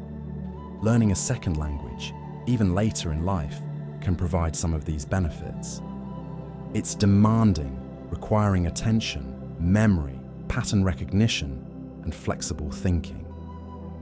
The language itself is valuable, but so are the cognitive skills developed in the process of learning it. Every challenging cognitive activity shapes your brain, and language learning is among the most comprehensive. Spatial skills, the ability to mentally manipulate objects and understand spatial relationships, are trainable, and spatial training can transfer to other tasks in surprising ways. People who play video games involving spatial navigation often develop stronger spatial skills. Architecture students develop these skills through their work. And interestingly, strong spatial skills correlate with achievement in STEM fields like mathematics, engineering, and science. When you improve your spatial reasoning through practice with puzzles, games, or spatial tasks, you're not just getting better at those specific activities, you're enhancing a fundamental cognitive capacity that supports reasoning in many domains. The ability to mentally rotate objects, to visualize structures, to understand spatial relationships. these abilities seem to support abstract thinking more generally. So spatial training, whether through Tetris, puzzle games, drawing, architecture, or even just mental practice visualizing objects from different angles, this training can have benefits that extend beyond the spatial domain itself. It's cognitive cross-training that enhances general reasoning ability. Something that seems almost too simple to be effective. Hand gestures deepen math learning. When students use gestures while learning mathematical concepts, particularly gestures that represent the mathematical relationships, they understand the concepts more deeply and remember them longer. A student learning about equations might use their hands to represent the two sides of an equation balancing. A student learning about angles might use their arms to show different angle sizes. These gestures aren't just illustrative, they're cognitive tools. The gesture embodies the concept, makes it physical and kinesthetic, not just abstract. The motor memory of the gesture becomes linked to the conceptual understanding. This is why good math teachers often encourage students to gesture, to physically show what they're thinking. The gesture externalizes thought, makes abstract ideas concrete, and creates an additional memory trace through movement. So when you're learning something abstract, especially mathematical or spatial concepts, try using gestures. Move your hands to represent relationships, to show how things change, to embody the ideas. That physical expression will deepen your understanding in ways that purely mental work sometimes cannot reach. And it's not just your own gestures that help. Teachers' and students' gestures both help learning. When a teacher gestures while explaining, students understand better and remember more. The gestures provide additional information, show relationships, emphasize key points, and give learners multiple channels of information: verbal, visual, and gestural. When students gesture while explaining or working through problems, they process more deeply and often discover insights they couldn't access through words alone. This bidirectional benefit of gesture suggests that gesture is a fundamental part of how humans think and communicate, not just an add-on to language. In learning situations, especially when working with others or teaching someone else, pay attention to gestures. Use them generously. Watch others' gestures for additional meaning. Encourage learners to gesture. The hands are an extension of the mind, and when they're engaged in expressing ideas, learning becomes richer and more embodied. Don't keep your hands still while learning. Let them move, let them show, let them be part of the thinking process. Something as simple as color affects how you process information. Color can boost attention and memory when used strategically. Information highlighted in color stands out, captures attention, and is remembered better than information in plain black and white. But the key word is strategically. If everything is highlighted, nothing stands out. If colors are used randomly, they create confusion rather than clarity. Color works best when it's meaningful, when specific colors consistently represent specific types of information. Maybe definitions are always in blue, examples in green, warnings in red. This consistent use of color creates a visual language that helps your brain organize and retrieve information. Color also affects mood and arousal. Warm colors like red and orange can increase alertness and energy. Cool colors like blue and green can promote calm and focus. The colors in your learning environment and materials subtly influence your state. So think about color intentionally. Use it in your notes to organize information. Choose colors for your learning space that support the state you want. Don't ignore this simple visual dimension. Used well, color is a cognitive aid that makes information more engaging, more organized, and more memorable. These specialized approaches, from visualization to gesture to color, they reveal how multifaceted learning really is. It's not just about sitting still and reading or listening. It's about engaging your whole self. Imagination, movement, vision, play, language, space. The more dimensions of yourself you bring to learning, the richer and more effective that learning becomes. You have more tools available than you might have realized. Mental practice, gamification, spatial training, gesture, strategic use of color, each is another way to support and enhance your learning. You don't need to use all of them all the time, but knowing they exist, knowing you can reach for them when helpful, that expands your capacity as a learner. Rest now in the knowledge that learning is creative, multidimensional, and full of possibility. There are so many ways to approach it, so many tools to employ, so many paths to understanding. Let these specialized insights settle into your awareness, ready to be drawn upon when needed. And let yourself relax, knowing that you're learning even now as these ideas find their places in your mind. As we near the end of our journey through the landscape of learning, let's explore some important truths about limits, trade-offs, and myths. These final insights will help you navigate learning with wisdom and clarity. Breathe deeply and let these grounding truths settle into place. There's an old debate about whether practice or intelligence matters more for achievement. The truth is neither simple nor absolute. Practice and intelligence interact in complex ways. Intelligence, however you define it, does give some people advantages in learning certain things more quickly. But practice is what transforms potential into actual skill. Someone with high intelligence but no practice will be outperformed by someone with modest intelligence and dedicated practice. At the same time, practice alone doesn't eliminate all differences. Two people practicing equally might progress at different rates. The empowering truth is that practice matters enormously, regardless of where you start.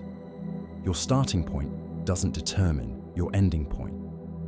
Consistent, deliberate practice will take you far, perhaps farther than someone more naturally gifted who doesn't put in the work. So don't fixate on comparing your natural abilities to others. Focus on what you control: your effort, your strategies, your consistency. Intelligence might affect the speed of learning, but practice determines whether learning happens at all. Both matter, but only one is fully under your control, and fortunately, it's the more important one for long-term achievement. Now let's consider different approaches to practice. For some learners in some situations, errorless learning works better. Errorless learning means structuring practice so that mistakes are prevented or minimized. You start with extremely easy tasks where success is almost guaranteed, then progress gradually. This approach works particularly well for fragile learners. Young children just beginning a skill, people recovering from brain injuries, anyone whose confidence is extremely low, or who becomes deeply discouraged by errors. For these learners, making mistakes early can be so demoralizing or confusing that it interferes with learning. Building success upon success, even if the tasks are very simple at first, creates confidence and momentum.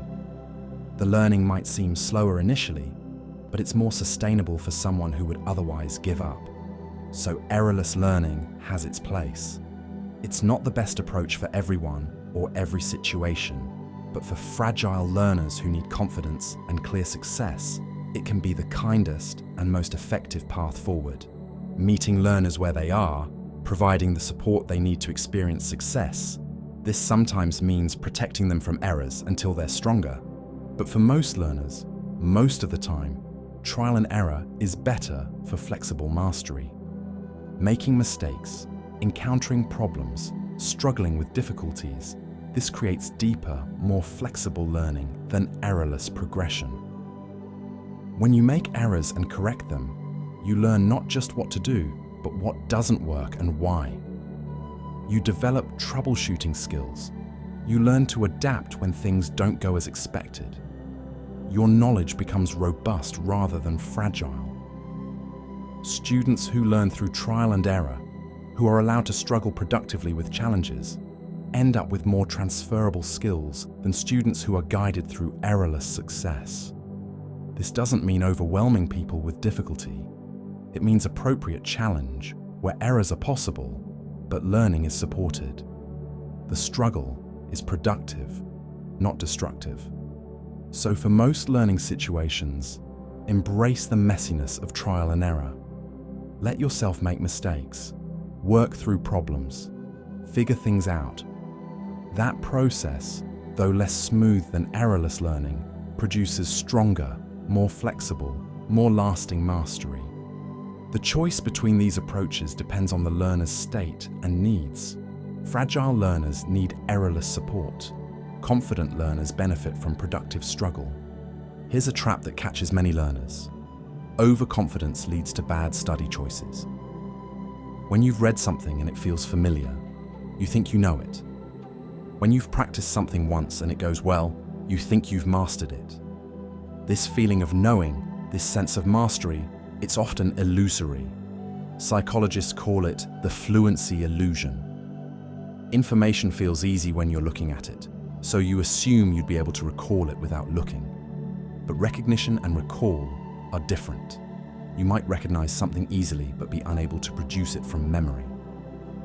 Overconfidence makes you skip the hard work of testing yourself, of practicing recall, of checking your actual understanding. You think you're ready when you're not. The solution is metacognitive awareness and regular testing. Don't trust your feelings of knowing. Test yourself. Try to recall information without looking. Try to solve problems without examples. See if you can actually do what you think you can do. Often, you'll discover gaps you didn't know existed. This isn't discouraging. It's valuable information that lets you target your practice effectively. So, be skeptical of your own sense of mastery. Verify it through testing. Better to discover gaps during practice than during the actual performance or test. Let's address a persistent myth that simply won't die: learning styles. The idea that people are visual learners or auditory learners or kinesthetic learners, and that teaching should match these styles, is enormously popular. It feels true. Many people identify strongly with a particular learning style. But learning styles are a myth. Decades of research have failed to find evidence that matching instruction to preferred learning styles improves learning outcomes.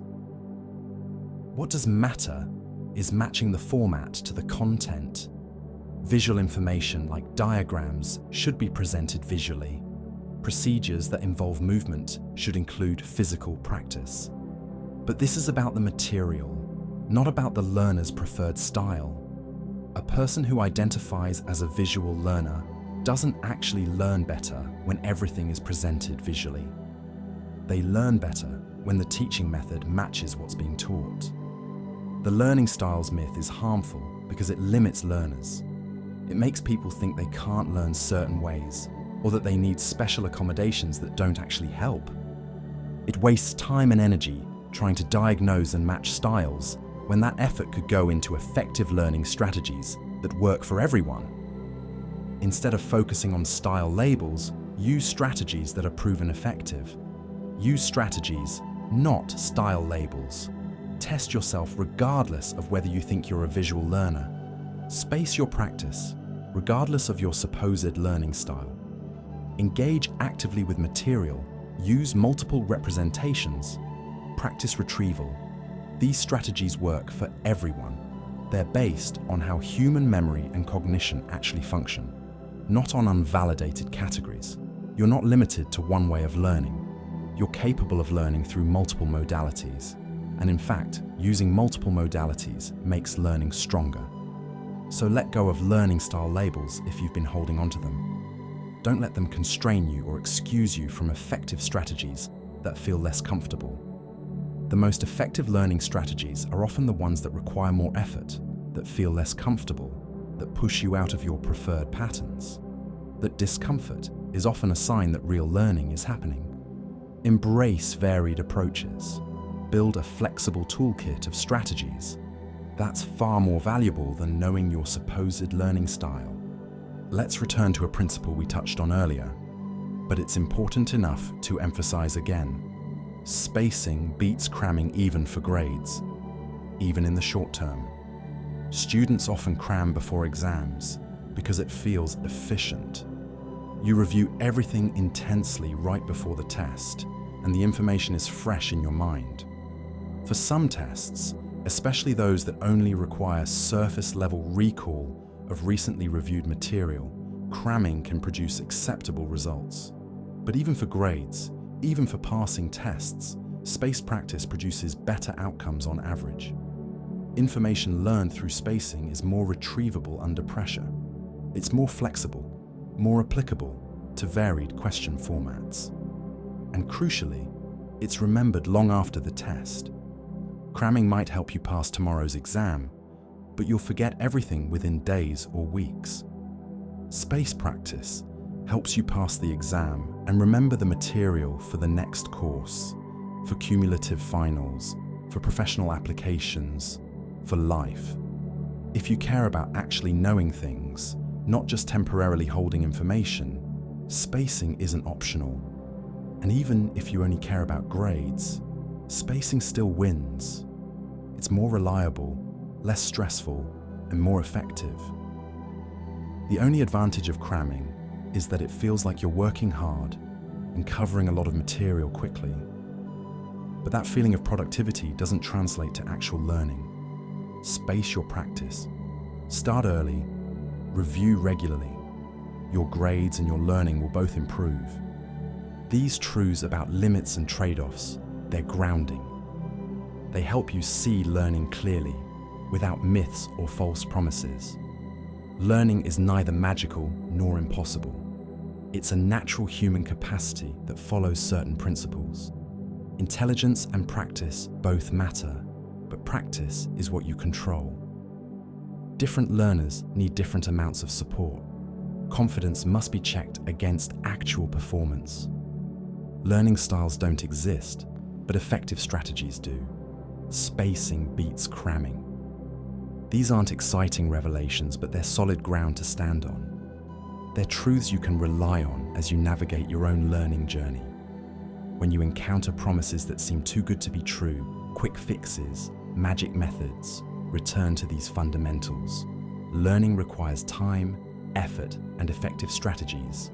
But when you provide those things, learning happens. It's reliable, it's predictable, it's accessible to anyone willing to do the work in the right ways. You've now traveled through a comprehensive landscape of learning principles, from the promise of fast learning, through mindset and memory, through practice strategies and social learning, through habits and biology, through environmental factors and specialized techniques, to these final truths about limits and myths. You've encountered dozens of principles, strategies, and insights. You don't need to remember them all right now. You don't need to apply them all at once. They're seeds planted in your mind, ready to sprout when the time is right, when you encounter a situation where one of these ideas becomes suddenly relevant and useful. Learning is a journey you'll be on for your entire life. Every skill you develop, every subject you explore, every challenge you overcome, all of it is learning. And now you have a deeper understanding of how that process works, what supports it, what hinders it, and how to approach it more effectively. You know that learning isn't just about intelligence or talent. It's about strategies, habits, environment, mindset, practice, and persistence. You have power over your own learning that you might not have fully recognized before. You can shape how you learn. You can optimize the conditions. You can choose effective strategies. You can overcome obstacles. You're not at the mercy of some fixed learning ability. You're an active agent in your own cognitive development. As you drift now towards sleep, let all these ideas settle and integrate. Don't try to hold on to them consciously. Let them sink deep into your memory, trusting that sleep will do its work of consolidating what matters. Tomorrow, you'll wake with this knowledge embedded just a little deeper, ready to support you in whatever you choose to learn next. Rest well, learn well, and trust in your capacity to grow and develop throughout your life. The journey of learning is long and rich, and you're well equipped to travel it successfully.